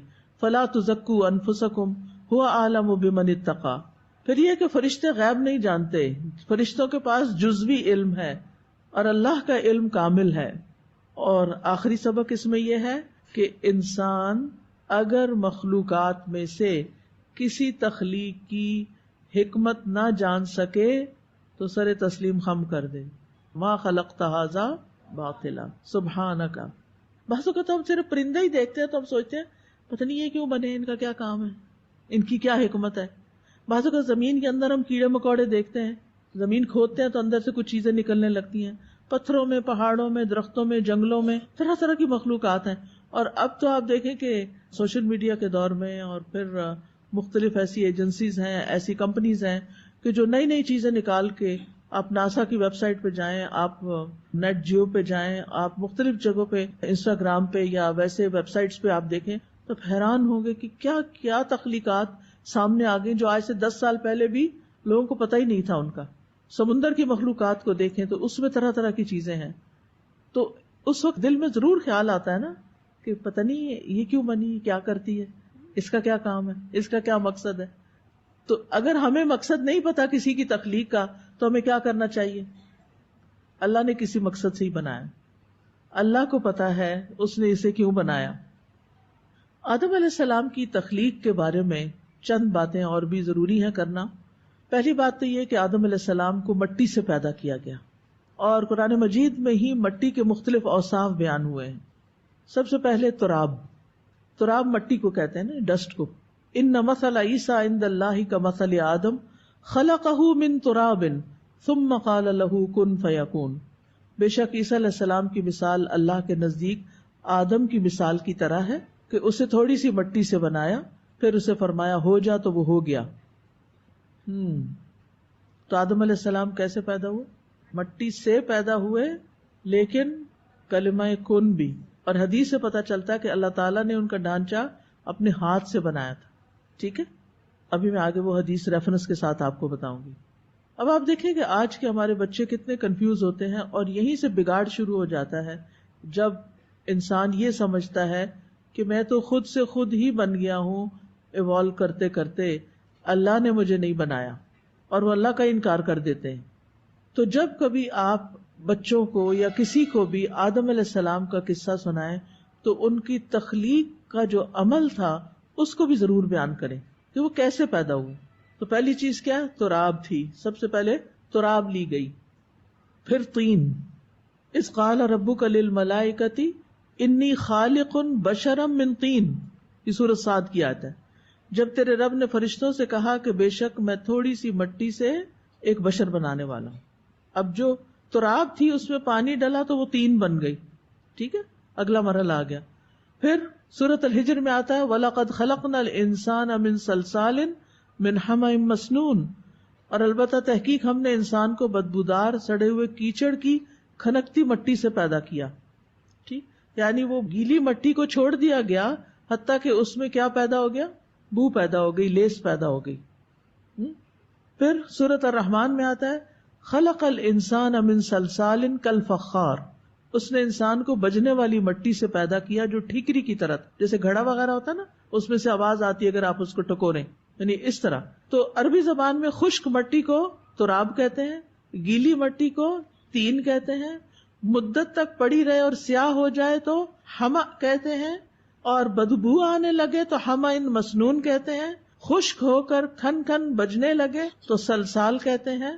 اور مسنون کا ایک معنی یہ بھی ہے جس کی تصویر بنائی گئی ہو، اور مسنون کا ایک معنی ملائم اور نرم بھی ہے. تو آدم علیہ السلام کی پیدائش کی ترتیب یہاں سے پتہ چلتی ہے کہ سب سے پہلے اللہ تعالیٰ نے پوری زمین سے مٹی لی اور پھر پانی ڈالا اور پھر چھوڑ دیا، اور وہ لیسدار ہو گئی، کالی سیاہ ہو گئی، اس میں بو آنے لگی، اور پھر اس کو ڈھانچے کی شکل میں بنایا گیا، اور ڈھانچہ سوکھ کر کھن کھن بجنے لگا. اس کے بعد اس میں روپوں کی گئی. تو زمین کی مٹی کے مختلف رنگ ہیں. اگر آپ ٹریول کریں نا تو ایون پاکستان کے اندر بھی مختلف پہاڑوں کے رنگ مختلف ہیں، مٹی کے رنگ بھی مختلف ہے. کہیں یلو مٹی ہے سنہری رنگ کی، کہیں لال مٹی ہے، کہیں براؤنش جیسے ہمارے ہاں عام طور پہ پائی جاتی ہے، کہیں ڈارک کلر ہے، کہیں لائٹ کلر ہے. تو رسول اللہ صلی اللہ علیہ وسلم نے فرمایا آدم علیہ السلام 3 طرح کی مٹی سے بنائے گئے، 3 طرح کی مٹی سے، سیاہ، سفید اور سرخ. ایک اور حدیث میں آتا ہے مسند احمد کی، اللہ عز و جل نے آدم کو ایک مٹھی مٹی سے پیدا کیا تھا جو اس نے ساری زمین سے اکٹھی کی تھی. ایک مٹھی مٹی سے پیدا کیا جو ساری زمین سے اکٹھی کی گئی. یہی وجہ ہے کہ بنی آدم زمین ہی کی طرح ہیں، کچھ سفید ہیں، کچھ سرخ ہیں، کچھ سیاہ فام ہیں، کچھ اس کے درمیان. اس طرح کچھ خبیث ہیں، کچھ عمدہ ہیں، کچھ نرم ہیں، کچھ غمگین ہیں اور کچھ ان کے درمیان، یعنی مزاج کے اعتبار سے بھی فرق ہے ان میں. پھر یاد رکھیے ایک اور روایت میں آتا ہے کہ اللہ تعالیٰ نے، یہ عبداللہ بن عمر کہتے ہیں، یعنی کہ صحابی کا قول ہے اور امام مجاہد سے مروی ہے کہ اللہ نے 4 چیزوں کو اپنے ہاتھ سے پیدا کیا، عرش، قلم، آدم اور جنت عدن. پھر تمام مخلوقات سے کہا ہو جا تو وہ ہو گئی، یعنی باقی ساری مخلوق کو کن کہہ کے پیدا کیا.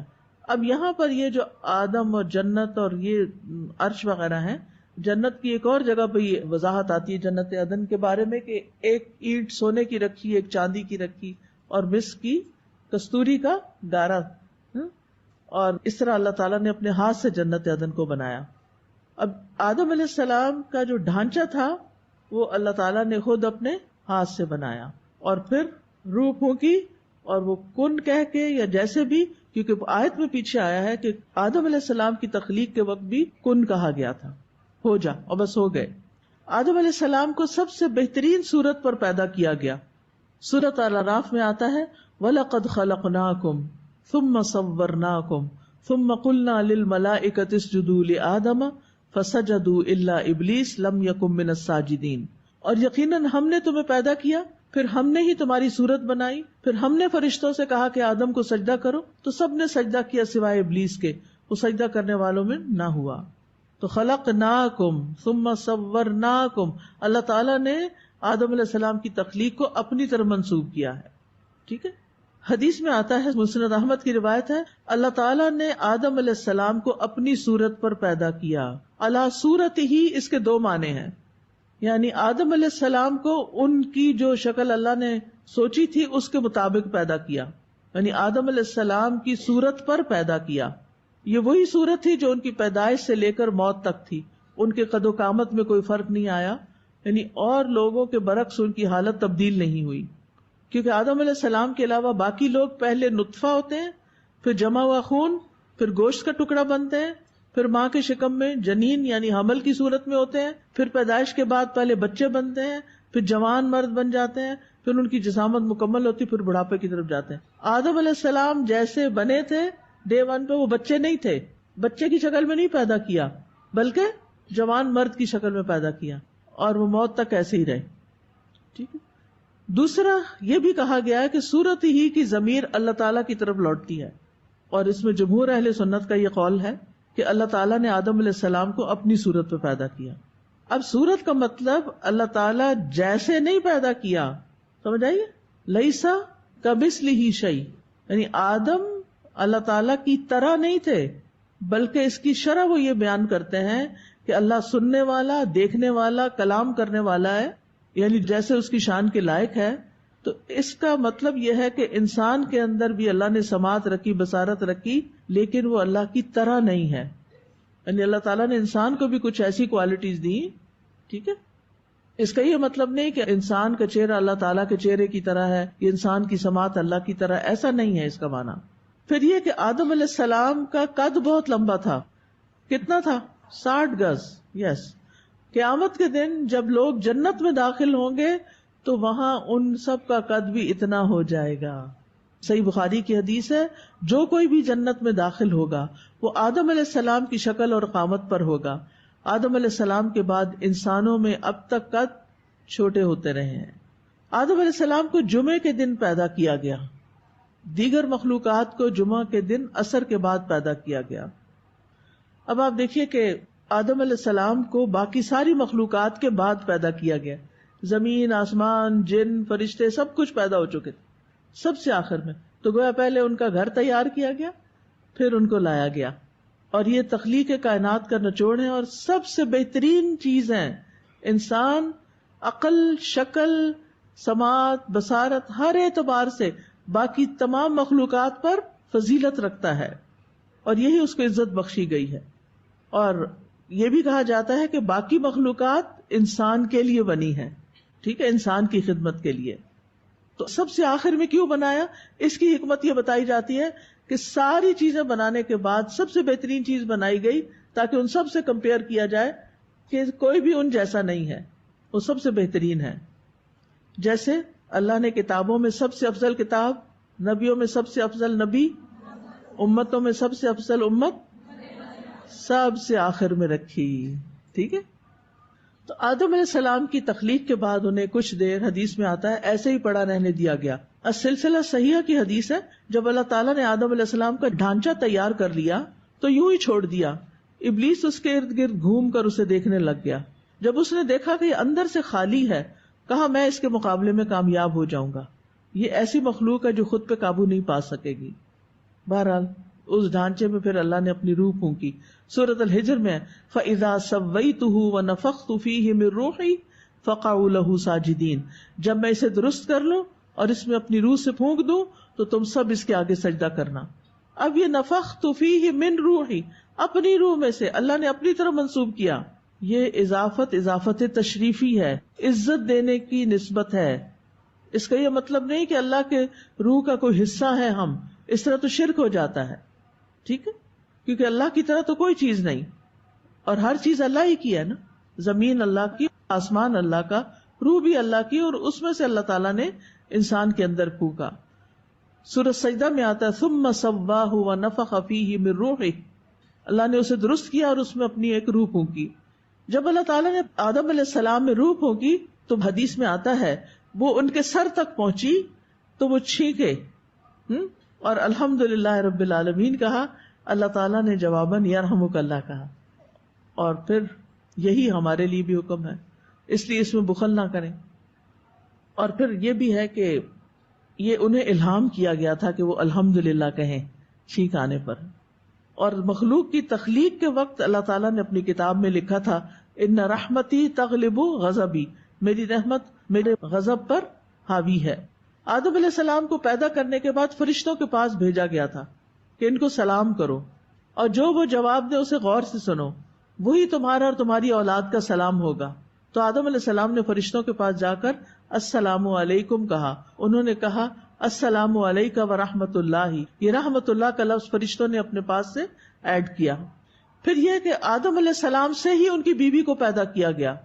یا ایھا الناس اتقوا ربکم الذی خلقکم من نفس واحدۃ وخلق منها زوجہا. اے لوگو ڈرو اپنے رب سے جس نے تمہیں ایک جان سے پیدا کیا اور اسی سے اس کا جوڑا بنایا. ٹھیک ہے، حدیث میں آتا ہے جب اللہ تعالیٰ نے آدم علیہ السلام کو پیدا کیا تو انہیں مٹی اور پانی سے پیدا کیا، اور حوا علیہ السلام کو ان کی چھوٹی پسلی سے پیدا کیا. پھر آدم علیہ السلام سے تمام انسانوں کی تخلیق ہوتی ہے. وَهُوَ الَّذِي أَنشَأَكُم مِّن نَّفْسٍ وَاحِدَةٍ. پھر یہ بات بھی یاد رکھیے کہ قیامت تک آنے والی تمام روحیں پیدا کر دی گئی ہیں. یہ سنن ترمذی کی روایت ہے. روحیں لشکر کی طرح ہیں، جس نے وہاں ایک دوسرے کو پہچانا یہاں آ کے بھی پہچانتا ہے اور ایک دوسرے سے محبت کرتے ہیں، اور جو وہاں نہیں پہچان سکی وہ یہاں بھی ایک دوسرے سے بیگانہ رہتی ہیں. یہ بات بھی یاد رکھیے کہ آدم علیہ السلام سے نیک اور بری روحیں نکلی. اور پھر یہ ہے کہ اللہ تعالیٰ نے اپنی مخلوق کو اندھیرے میں پیدا کیا، پھر اسی دن ان پر نور ڈالا. جس پہ وہ نور پڑ گیا وہ ہدایت پا گیا، جسے وہ نور نہ ملا وہ گمراہ ہو گیا. پھر یہ کہ سب انسان آدم کی اولاد ہیں، لہذا کیا کرنا چاہیے؟ سب کے ساتھ اچھا معاملہ، کسی کو جانتے ہو یا نہ جانتے ہو سلام کرتے جایا کریں. آدم علیہ السلام کو ان کی تمام اولاد دکھائی گئی. اللہ تعالیٰ نے اولاد آدم سے عہد بھی لیا تھا. وہ عہد کون سا تھا؟ عہد الست. الحمدللہ کہ آپ کو تو بہت اچھی طرح پتا ہے. آج کے لیے اتنا ہی کافی ہے. یہ آدم علیہ السلام کی تخلیق سے متعلق بات ہے کہ کس طرح پیدا ہوئے. جزاکم اللہ خیرا. سبحانک اللہم وبحمدک اشہد ان لا الہ الا انت استغفرک واتوب الیک. السلام علیکم ورحمۃ اللہ وبرکاتہ. اللہ اکبر اللہ اکبر اللہ اکبر لا الہ الا اللہ واللہ اکبر اللہ اکبر وللہ الحمد. اللہ اکبر اللہ اکبر اللہ اکبر لا الہ الا اللہ واللہ اکبر اللہ اکبر وللہ الحمد. بسم اللہ. السلام علیکم ورحمۃ اللہ وبرکاتہ. چلے الحمدللہ کثیرہ. ہم نے آج آدم علیہ السلام کے بارے میں پڑھا، اور انشاءاللہ اب اگلی کچھ کلاسز میں بھی ہم اسی کو کنٹینیو کریں گے. آپ لوگوں کو آج کوئی ایسی بات پتہ چلی جو پہلے نہیں پتہ تھی آدم علیہ السلام کے بارے میں؟ یا ان کی تخلیق کے بارے میں؟ الحمدللہ. اس کا مطلب ہے کہ علم میں اضافہ ہوا. الحمدللہ. آپ لوگوں کو جب کوئی علم آپ حاصل کرتے ہیں، کوئی نئی بات آپ سیکھتے ہیں، پڑھتے ہیں، تو الحمدللہ کہتے ہیں، اللہ کی حمد کرتے ہیں.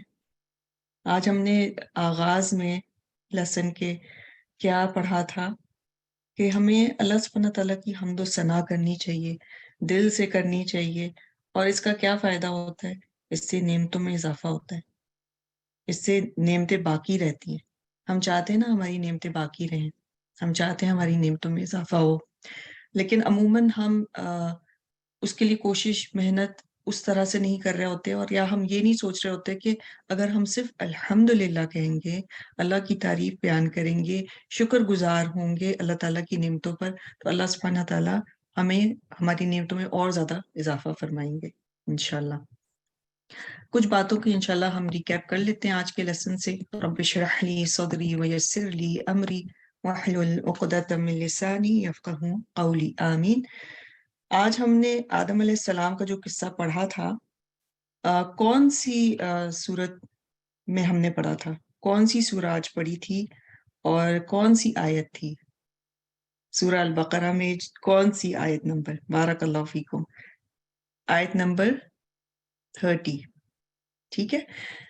آیت نمبر 30 سے 39 تک استاذہ نے ہمیں سنائی تھی تلاوت، اور اس کا جو ترجمہ تھا وہ بھی سنایا تھا، لیکن جو تفصیل تھی ہم نے آیت نمبر 30 کی پڑھی تھی، اور انشاءاللہ آگے کے کچھ لیسنز میں ہم اس کی بھی تفصیل پڑھیں گے. آدم علیہ السلام کے بارے میں قرآن میں جو ترتیب وار جو آیا ہے، سب سے پہلا قصہ آدم علیہ السلام کا آیا ہے. تو یہ کیوں سب سے پہلا قصہ ہے؟ آدم علیہ السلام کا ہی کیوں؟ موسیٰ علیہ السلام کا کیوں نہیں؟ یا یونس علیہ السلام کا کیوں نہیں؟ یوسف علیہ السلام کا کیوں نہیں؟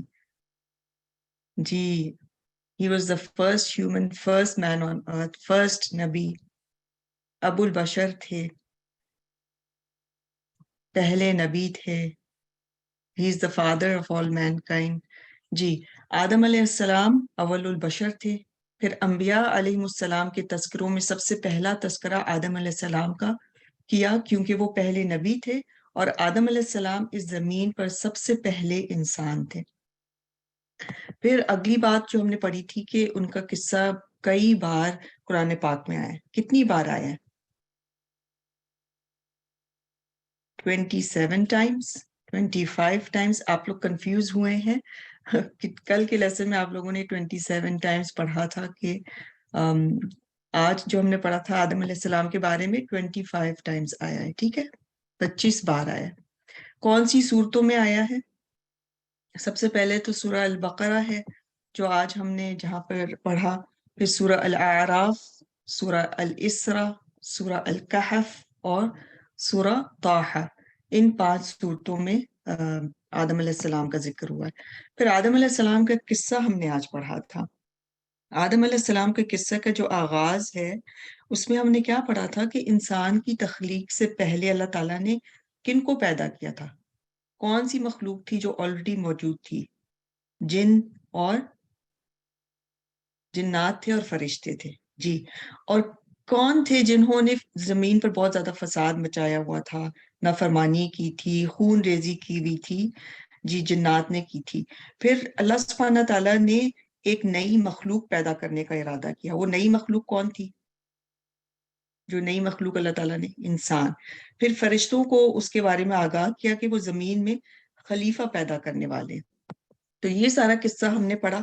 پھر اس کے بعد ہم نے یہ دیکھا کہ جب فرشتوں کو آگاہ کیا گیا تھا تو اللہ سبحانہ تعالیٰ سے انہوں نے کیا کیا تھا؟ فرشتوں نے کیا کیا تھا؟ سوال کیا تھا. اور کیا اس میں اعتراض تھا؟ کیا اعتراض تھا ان لوگوں کو، فرشتوں کو؟ نہیں. اور انہوں نے کیا سوال کیا تھا کہ اے اللہ، کیا آپ زمین پر ایسی مخلوق کو پیدا کرنا چاہتے ہیں جو زمین میں فساد اور خون ریزی کریں گے؟ تو اللہ سبحانہ تعالیٰ نے کیا جواب دیا تھا کہ اللہ تعالیٰ نے فرمایا کہ آدم علیہ السلام کو پیدا کرنے میں جو حکمتیں ہیں ان کو تم نہیں جانتے، بلکہ میں ان کو خوب جانتا ہوں. یعنی اور یہ اللہ سبحانہ تعالیٰ کی جو حکمت ہے یہ ہر چیز پر ہوتی ہے. مثلاً ہماری زندگی میں کیا پیش آتا ہے ہمیں کبھی نہیں سمجھ میں آ رہا ہوتا ہے، کوئی مشکل آ جاتی، کوئی پریشانی آ جاتی، کوئی ٹرائل آ جاتی ہے ہماری زندگی میں، اور پھر ہم کہتے ہیں کہ یہ کیا ہو گیا، اللہ تعالیٰ نے مجھے کیوں اس مشکل میں ڈالا، اللہ تعالیٰ نے مجھے یہ کیوں ٹیسٹ میں ڈال دیا، میں تو یہ بھی کرتی ہوں، میں تو نمازیں پانچوں پڑھتی ہوں، میں تو روزے رکھتی ہوں، میں تو صدقہ خیرات کرتی رہتی ہوں، میں تو دعائیں مانگتی رہتی ہوں کہ اللہ تعالیٰ مجھے عافیت میں رکھے، لیکن پھر یہ ٹیسٹ کیوں آ گیا؟ تو وہ ٹیسٹ کیوں آتا ہے اس کے پیچھے اللہ تعالیٰ کی حکمت ہوتی ہے، اور اس وقت ہمیں نہیں بھی سمجھ میں آ رہا ہو تو ہمیں کیا کرنا چاہیے؟ ایکسیپٹ اٹ، کہ یہ اللہ تعالیٰ نے کی طرف سے آئی ہے، یہ مشکل، یہ پریشانی، یہ آزمائش، اور ایک وقت آئے گا کہ یہ دور ہو جائے گی، اور اللہ تعالیٰ کی اس میں کوئی حکمت ہے، اور مجھے اس وقت کیا کرنا ہے؟ صبر کرنا ہے، اور اس آزمائش کو دور ہونے تک انتظار کرنا ہے، اور اس وقت کو اچھے طریقے سے گزارنا ہے، اور اللہ سبحانہ تعالیٰ سے کے بارے میں بدگمانی نہیں کرنی، مجھے اللہ سبحانہ تعالیٰ کے بارے میں اچھا گمان رکھنا ہے، ٹھیک ہے؟ پھر اللہ سبحانہ تعالیٰ نے مٹی سے آدم علیہ السلام کو پیدا کیا، اور ان میں پھر روح پھونکی تھی، پھر انہی سے ان کی بیوی حوا کو پیدا کیا، یعنی آدم علیہ السلام کی پشت سے اور قیامت تک پیدا ہونے والی ان کی تمام اولاد کی جو روحیں ہیں ان کو نکالا۔ پھر آدم علیہ السلام کی تخلیق کے بعد اللہ سبحانہ تعالیٰ نے سب فرشتوں کو کیا حکم دیا تھا؟ کیا حکم دیا تھا؟ سجدہ کرنے کا۔ اور کس نے سجدہ نہیں کیا تھا؟ سب فرشتوں نے سجدہ کیا تھا آدم علیہ السلام کو، لیکن کس نے نہیں کیا تھا؟ ابلیس نے نہیں کیا تھا۔ اور کس بنا پر ابلیس نے انکار کر دیا تھا؟ کیوں؟ تکبر کی وجہ سے، بڑائی کی بنا پر۔ آج ہم دیکھتے ہیں مسلمانوں میں سے ہی جو 5 وقت نماز نہیں پڑھتے، کتنے ہی سجدے ہیں جو وہ نہیں کرتے، جو فرض ہیں، اور آپ دیکھیں کہ پھر کس کی مماثلت کر رہا ہوتا ہے نا انسان، جب وہ اللہ سبحانہ تعالیٰ کے بتائے ہوئے احکامات پر عمل نہیں کرتا، جب وہ نمازیں چھوڑتا ہے۔ تو یہ ابلیس کا تھا نا رویہ، کہ اس کو جب کہا گیا کہ سجدہ کرنے کو تو اس نے سجدے سے انکار کر دیا تھا۔ پھر اس کے بعد ہم نے کیا دیکھا کہ اس بے ادبی پر اللہ تعالیٰ نے اس کو اپنی بارگاہ سے دور کیا، اسے ملعون اور مردود قرار دیا، اور اللہ سبحانہ تعالیٰ نے آدم علیہ السلام اور ان کی بیوی کو جنت میں ٹھہرایا اور فرمایا کہ تم جہاں سے چاہو بلا روک ٹوک کھاؤ، لیکن ایک درخت کی طرف اشارہ کر کے فرمایا کہ کھانے کی غرض سے اس کے قریب نہ جانا۔ کیا یہ کوئی خاص درخت تھا؟ کوئی خاص پھل کا درخت تھا؟ کیا ہمیں پتہ چلتا ہے ان آیات سے؟ نہیں۔ آپ نے دیکھا ہوگا کہ بچپن سے جو ہم سٹوریز پڑھتے چلے آئے ہیں اس میں خاص پھل کا ذکر آ جاتا ہے، لیکن جب ہم قرآن پاک میں دیکھتے ہیں تو اس میں ایک درخت کا ذکر آتا ہے اور کوئی خاص پھل کا ذکر نہیں آتا، ٹھیک ہے؟ تو ہمیں کیئرفل ہونا چاہیے کہ جو ہم آگے قصہ بتا بھی رہے ہیں نا وہ درست بتائیں۔ اس لیے میں آپ سے جو پوچھ رہی تھی نا کہ کون سی آیات ہم نے پڑھی تھی، کون سی سورت میں پڑھی تھی، تاکہ جب آپ اس کو کسی کو سنانے لگیں، اپنے بچوں کو ہی بتائیں، تو آپ کو پتا ہونا چاہیے کہ یہ کہاں پر آیا ہے۔ جی یعنی آپ انگلش میں پڑھیں گے یا ویسے بھی تو وہ ایپل کا ذکر آتا ہے، لیکن ایسا کچھ قرآن پاک میں ذکر نہیں آیا۔ پھر شیطان کو جب اس بات کا علم ہوا تو وہ ان کو ورگلانے کی کوشش کرنے لگ گیا۔ آدم علیہ السلام شیطان کے فریب میں آ گئے۔ کیا ہم بھی ایسا کرتے ہیں؟ ہم سے بھی ایسا ہوتا ہے کبھی کہ شیطان وسوسہ ڈالتا ہے اور ہم اس کی باتوں میں آ جاتے ہیں اور ہم وہ کر لیتے ہیں جو ہمیں نہیں کرنا چاہیے۔ اچھا پھر ہم کیا کرتے ہیں؟ ہم کیا کرتے ہیں؟ آدم علیہ السلام اور حوا دونوں نے اس درخت کا پھل کھا لیا اور پھر اس نافرمانی سے جنت کا لباس ان سے اتروا دیا گیا، اور اللہ تعالیٰ نے آدم علیہ السلام اور حوا کو زمین پر بھیج دیا۔ استغفار۔ آدم علیہ السلام سے غلطی ہوئی تھی نا، تو انہوں نے کیا کیا تھا؟ انہوں نے استغفار کیا تھا، ان کو اپنی غلطی کا احساس ہوا، اللہ تعالیٰ سے توبہ کی اور اللہ تعالیٰ نے توبہ قبول کر لی۔ کیا اللہ کے علاوہ کوئی ہے ایسا جو توبہ قبول کرنے والا ہے؟ کوئی بھی نہیں نا۔ اور ہمیں کیا کرنا چاہیے؟ مثلا ہم سے کوئی غلطی ہوتی ہے ہم کہتے ہیں ہم نہیں کریں گے یہ کام، پھر ہم سے دوبارہ ہو جاتا ہے وہ کام، تو پھر کیا کریں؟ شرمندہ ہو جائیں اور پھر معافی مانگنا چھوڑ دیں اللہ تعالیٰ سے، اللہ تعالیٰ کی طرف رجوع کرنا چھوڑ دیں، توبہ کرنا چھوڑ دیں کہ نہیں یہ تو اب بار بار میں کیسے استغفار کروں، میں بار بار کیسے توبہ کروں، یہ تو جھوٹی توبہ ہوگی نا. تو نہیں، ہم کو یعنی پکا عزم کرنا چاہیے کہ ہم نے دوبارہ یہ کام نہیں کرنا، دوبارہ سے یہ گناہ نہیں کرنا. لیکن اگر ہم سے ہو جاتا ہے تو بار بار اللہ تعالیٰ کی طرف ہمیں رجوع کرنا ہے. ہماری توبہ سچی ہونی چاہیے، لیکن اگر کہیں ہم پھسلتے ہیں اور جیسے ہی پھسلیں ویسے ہی اللہ تعالیٰ کی طرف رجوع کریں. اور اللہ سبحانہ تعالیٰ نے آدم علیہ السلام کو کیا کیا تھا؟ جب انہوں نے توبہ کی، توبہ قبول بھی کر لی، پھر ان کو اپنی نبوت کے لیے چن لیا. سبحان اللہ. آپ دیکھیں کہ آپ سوچیں کہ مجھ سے یہ غلطی ہوئی ہے، مجھ سے ایک بہت بڑا گناہ ہو گیا، ٹھیک ہے، اپنے گناہوں کو یاد کریں اور اس ایک گناہ کو یاد کریں جس سے آپ خود بھی بہت عاجز ہیں اور آپ چاہتے ہیں کہ یہ میں سچی توبہ یعنی کرنے کے باوجود میں پھر کر لیتی ہوں. اگزامپل غیبت. اگر آپ کو لگتا ہے کہ یہ چیز مجھ سے نہیں دور ہو رہی ہے اور پھر آپ سچی توبہ کرتے ہیں اور اللہ تعالیٰ توبہ قبول کر لیتا ہے، اس کے بعد اللہ تعالیٰ اور زیادہ عطا کرتے ہیں. آدم علیہ السلام کو نبوت کے لیے اللہ تعالیٰ نے چن لیا. پھر اللہ تعالیٰ نے آدم علیہ السلام اور حوا سے باقی نسل انسانی کو آگے بڑھایا اور زمین پر بسایا. اور اس کے بارے میں ہم نے سورہ البقرہ کی آیت نمبر 30 سے 39 پر یہ سارا قصہ ہم نے پڑھا تھا. پھر ہم نے پڑھا کہ جب فرشتوں کو پتہ چلا تھا تو انہوں نے سوال کیا تھا، وَإِذْ قَالَ رَبُّكَ. اذ جب آتا ہے تو اس میں کیا چیز چھپی ہوئی ہوتی ہے؟ کون سا معنی چھپا ہوا ہوتا ہے؟ اذکر چھپا ہوا ہوتا ہے. اس کا مطلب کیا ہوتا ہے؟ وہ وقت کو یاد کرو. ٹھیک ہے، وہ وقت یاد کرو، یعنی اس کو امیجن کرو، ویژولائز کرو. اب ہم اس وقت میں تو موجود نہیں تھے نا، لیکن ہمیں یعنی ویژولائز کرنے کو کہا جا رہا ہے، امیجن کرنے کو کہا جا رہا ہے کہ وہ وقت یاد کرو کہ جب فرشتوں سے اللہ سبحانہ تعالیٰ نے فرمایا تھا انی جاعل فی الارض خلیفہ.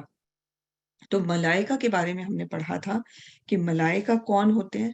کون ہے اللہ تعالیٰ کی یہ کوئی خاص مخلوق ہے؟ جی. اور اللہ تعالیٰ نے ان کو کس چیز سے پیدا کیا ہے؟ نور سے بنایا ہے. ٹھیک ہے.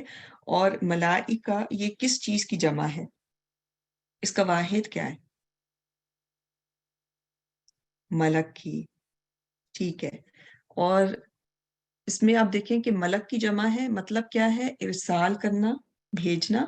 اور ملک کو ملک اس لیے کہا جاتا ہے کیونکہ وہ اللہ تعالیٰ کی طرف سے بھیجا جاتا ہے مفید کاموں کے لیے. وحی الہی کو لانے والے کون تھے؟ جبریل علیہ السلام تھے. تو ملائکہ مختلف کاموں کے لیے، مخصوص کاموں کے لیے اللہ تعالیٰ نے ان کو یعنی چنا ہوا ہے، اور ان کو وہ ہر یعنی جو فرشتہ ہے اس کا جو کام ہے وہ وہی کرتا ہے، یعنی مخصوص کام جو ان کو کرنا چاہیے وہی کرتے ہیں. آپ دیکھیں ہمیں اگر کوئی کام دیا جاتا ہے، مثلا ایک ٹیم کے اندر ہم کام کر رہے ہیں، مختلف لوگوں کو پتہ ہے کہ ان کو کیا کام کرنا ہے، تو کئی بار کیا ہوتا ہے کہ انسان اپنا کام چھوڑ کر کے دوسروں کا کام کرنے لگ جاتا ہے، یا وہ اپنے ہی کام کو صحیح سے نہیں کرتا. تو جب بھی مل کر کے کوئی کام کر رہے ہوں، کوئی ٹیم میں کام کر رہے ہوں، تو میک شور کریں کہ جو ہمارے حصے کا کام ہے ہم اس کو احسن طریقے سے کرنے والے ہوں، تبھی وہ کام مل کر کے ایک مفید کام بن سکتا ہے.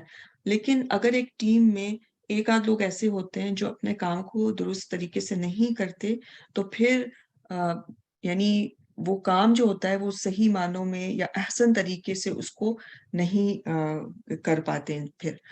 پھر وحی الہی کو لانے والے جبریل علیہ السلام ہیں، غیبی جہان سے تعلق رکھنے والے ملائکہ ہیں. پھر اگر کوئی ان پر ایمان نہیں لاتا تو وہ مسلمان نہیں ہے. یہ بھی بات ہمیں جیسے بچوں کو بھی ہمیں بتانی چاہیے یہ باتیں نا، کہ اگر کئی بار لوگ نا ایسے مسلمان بچوں کو ہی سنا ہے میں نے کہتے ہوئے کہ جنت جہنم کا انکار کر دیتے ہیں. کہ قرآن پاک میں حالانکہ جنت کا ذکر ہے لیکن وہ اس کو مانتے نہیں ہیں، وہ کہتے ہیں ہم نہیں بلیو کرتے۔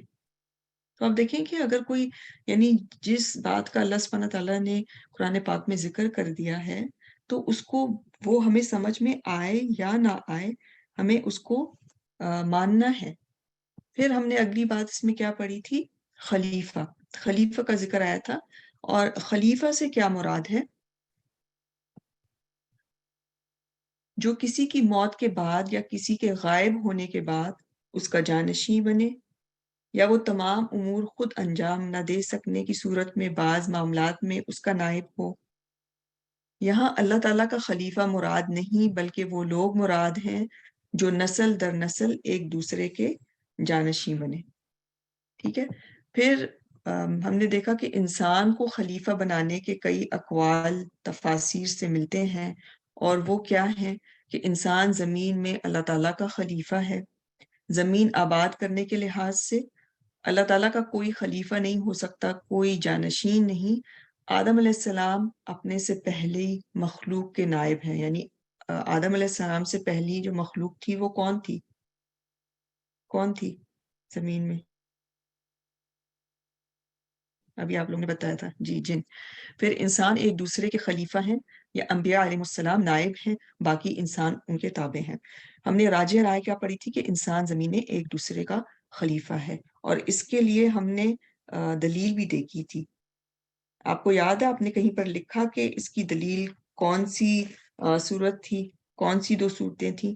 ایک سورہ الانعام آیت نمبر 65 میں آیا، اور سورہ النجم آیت نمبر 64 پہ اس کا ذکر آیا۔ پھر فرشتوں نے اللہ تعالیٰ سے سوال کیا تھا نا، کہ قالوا اتجعل فيها من يفسد فيها ويسفك الدماء ونحن نسبح بحمدك ونقدس لك۔ تو فرشتوں نے جو سوال کیا تھا وہ کیا تھا؟ اعتراض تھا؟ نہیں، اعتراض نہیں تھا۔ یعنی یہ سوال اعتراض نہیں تھا، اور نہ ہی فرشتوں کو آدم علیہ السلام سے کوئی حسد تھا، بلکہ سوال انسان کی پیدائش کی حکمت معلوم کرنے کے لیے اور بات کو سمجھنے کے لیے تھا۔ یہاں پہ ہم نے یہ سیکھا تھا کہ دین کے معاملات میں ہم سوال کر سکتے ہیں، لیکن جس چیز سے ہمیں پرہیز کرنا ہے یا بچنا ہے وہ کیا ہے کہ دین کی کسی آیت پر ہمیں اعتراض نہیں کرنا ہے، نہ ہی ہمارا انداز ایسا ہو کہ جس میں کہ یعنی اعتراض کا ٹون ہو، ٹھیک ہے۔ پھر قالوا اتجعل فيها من يفسد فيها ويسفك الدماء، فساد سے مراد کیا ہے؟ حد اعتدال سے نکل جانا، استقامت سے نکل جانا، اور فساد کی جو آخری حد ہے وہ قتل انسانی ہے۔ اور فرشتوں کو کیسے پتہ چل گیا تھا کہ یہ فساد کریں گے؟ اس کے بارے میں بھی ہم نے دو وجوہات پڑھی تھی، کہ انہوں نے دیکھا تھا کہ آدم علیہ السلام سے پہلے جو مخلوق تھی اس نے بہت فساد کیا تھا، وہ کون تھی؟ جنات تھے، ٹھیک ہے۔ اور پھر یہ جو لفظ خلیفہ تھا اس سے انہوں نے جان لیا تھا خلیفہ کون ہوتا ہے؟ جو جھگڑے ختم کرتا ہے اور لوگوں کے درمیان صلح صفائی کروانے والا۔ تو انہوں نے اس سے اندازہ کیا تھا کہ زمین پر پھر فساد کرنے والے ہوں گے۔ تو کیا زمین پر صرف فساد کرنے والے ہی، جب انسان کو اللہ تعالیٰ نے پیدا کیا، اس کی تخلیق کی، تو کیا اس میں فساد کرنے والوں کے علاوہ بھی تھے لوگ؟ اچھے لوگ بھی ہیں، صالحین بھی ہیں، انبیاء علیہ السلام بھی ہیں، جی۔ تو اس کا مطلب کیا ہے کہ فرشتوں کو ہر چیز کا علم نہیں تھا، یعنی وہ اپنے جو سابقہ علم تھا اس کے بیسس پر ایک وہ انہوں نے ایک اوپینین بنائی تھی، اور جو اللہ تعالیٰ سے پھر سوال کیا تھا۔ پھر ہم نے تسبیح، حمد اور تقدیس میں فرق دیکھا۔ تسبیح کیا ہے؟ اللہ تعالیٰ کو ہر عیب، ہر نقص سے پاک قرار دینا۔ مثلا جب آپ کہتے ہیں سبحان اللہ، تو آپ اللہ تعالیٰ کو ہر عیب سے اور ہر نقص سے پاک قرار دے رہے ہوتے ہیں، ٹھیک ہے۔ اور آپ دیکھیں کہ اگر ابھی جیسے اب آزمائش کی ہم بات کر رہے تھے، تو اگر آزمائش انسان کی زندگی میں آتی ہے اور وہ اللہ تعالیٰ کے بارے میں بدگمانی کرنے لگتا ہے، اور وہ یہ کہتا ہے کہ اللہ سبحانہ تعالیٰ نے مجھ کو اس مشکل میں کیوں ڈالا؟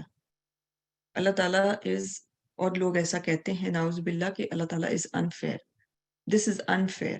It is not fair.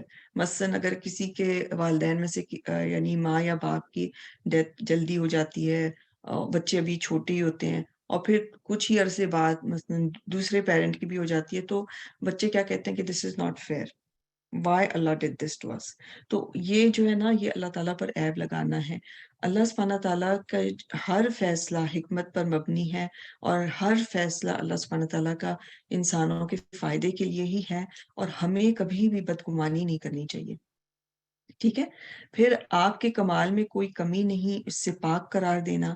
آپ مخلوقات کی مماثلت سے پاک ہیں، نامناسب چیز کی نفی کرنا. پھر حمد کیا ہے؟ اللہ تعالیٰ کے کمال کو ثابت کرنا، اللہ تعالیٰ کی تعریف کرنا.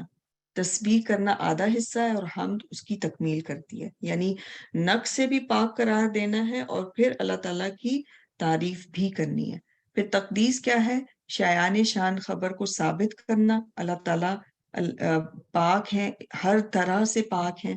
اور پھر قدوس کے بارے میں ہم نے پڑھا تھا کہ وہ ذات جو دوسروں کی شرکت کی محتاجی اور شرک جیسی نجاست سے پاک ہوتی ہے.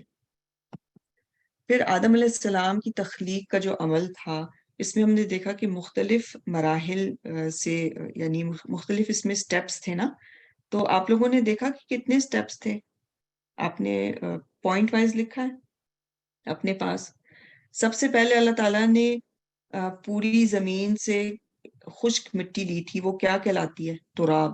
جی بارک اللہ فیکی. پھر اللہ تعالیٰ نے اس مٹی میں پانی ڈالا. مثلاً آپ آٹا گوندتے ہیں نا، تو کیا کرتے ہیں؟ آٹا لیتے ہیں، پانی ڈالتے ہیں، تو پھر کیا ہو گئی؟ وہ گیلی ہو گئی. 3. ٹھیک ہے. پھر وہ مٹی جب مدت تک پڑی رہی اور سیاہ ہو گئی، اس کو کیا کہتے ہیں؟ جب مٹی پڑی رہتی ہے اور وہ سیاہ ہو جاتی ہے تو ہما. اور اگر اس میں پھر بدبو، جب بدبودار ہو جاتی ہے، تو پھر کیا کہتے ہیں؟ ہما مسنون. پھر اللہ تعالیٰ نے اس بدبودار مٹی سے انسان کا کیا بنایا تھا؟ ڈھانچہ بنایا تھا. پھر وہ ڈھانچہ سوکھ کر ٹن ٹن بجنے لگا، اور اس کو کیا کہتے ہیں؟ سلسال. پھر اللہ تعالیٰ نے اس بدبودار مٹی سے انسان کا ڈھانچہ بنایا، پھر اس میں روح پھونک دی تھی. ٹھیک ہے.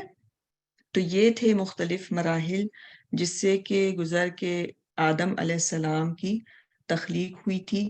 اور اللہ سبحانہ تعالیٰ نے یعنی مختلف جگہوں سے ایک مٹھی لی تھی. اور پھر آپ نے دیکھا کہ جو مٹی کا جو رنگ ہے، اس کا بھی ہم نے پڑھا تھا نا کہ 3 طرح کے رنگ ہوتے ہیں. وہ کون سے رنگ ہوتے ہیں؟ جی زمین سے لی گئی مٹی تھی. سفید، سیاہ اور سرخ. ٹھیک ہے. Black, red and white. جی چلیں، بارک اللہ فیکم، جزاکم اللہ خیرن کثیرہ. آج کے لیسن میں سے عمل کی بات کون سی ہے جو آپ لے کر کے جا رہے ہیں یہاں سے؟ کس چیز پر عمل کریں گے؟ جلدی سے شیئر کریں. تسبیح کی عادت ہمیں ڈالنی ہے. مختلف گھر کے کام کرتے وقت ہمیں اللہ تعالیٰ کی تسبیح کرنی ہے. ٹھیک ہے. مثلاً صفائی کر رہے ہیں، کلیننگ کر رہے ہیں، برتن دھو رہے ہیں، ویکیوم کر رہے ہیں، روٹی پکا رہے ہیں، تو اللہ تعالیٰ کا ذکر کرنا ہے. اور صبح اور شام 100 بار اللہ تعالیٰ کی تسبیح کرنی ہے. سبحان اللہ و بحمدہ کی تسبیح کرنی ہے. یا پھر ہم وہ والی تسبیح بھی کر سکتے ہیں، سبحان اللہ و بحمدہ، سبحان اللہ العظیم. اور پھر کچھ چیزوں سے ہمیں بچنا بھی ہے. مثلاً وقت کو ضائع کرنے سے بچنا ہے، وقت کا بہترین استعمال کرنا ہے، لمبی باتیں نہیں کرنی. ٹھیک ہے. لغویات سے ہمیں دور رہنا ہے، لمبی لمبی وضاحتیں نہیں دینی. اگر آپ مثلاً کلاس میں آتے ہیں اور آپ سے کوئی پوچھتا ہے کیوں جا رہے ہیں، اور اس وقت آپ کچھ دن رہ گئے ہیں رمضان شروع ہونے سے پہلے، تو اب آپ لنچ پارٹی میں آ جائیں یا کوئی ایسی چیز، تو پھر آپ کو پتا ہونا چاہیے کہ آپ یہاں پہ کیوں آ رہے ہیں، کیا چیز سمیٹ رہے ہیں اور کیا جمع کر رہے ہیں. ہوا خیر مما یجمعون. یہ باقی اور سب چیزوں سے بہتر ہے جو لوگ جس کی طرف آپ کو بلاتے ہیں. تو چلیں ہم یہاں پر اختتام کرتے ہیں. سبحانک اللہم و بحمدک نشہد ان لا الہ الا انت نستغفرک و نتوب الیک. انشاءاللہ تکبیرات ہم سنتے ہیں اور تکبیرات کے بعد دورہ قرآن کا سیشن شروع ہوگا. السلام علیکم ورحمۃ اللہ وبرکاتہ.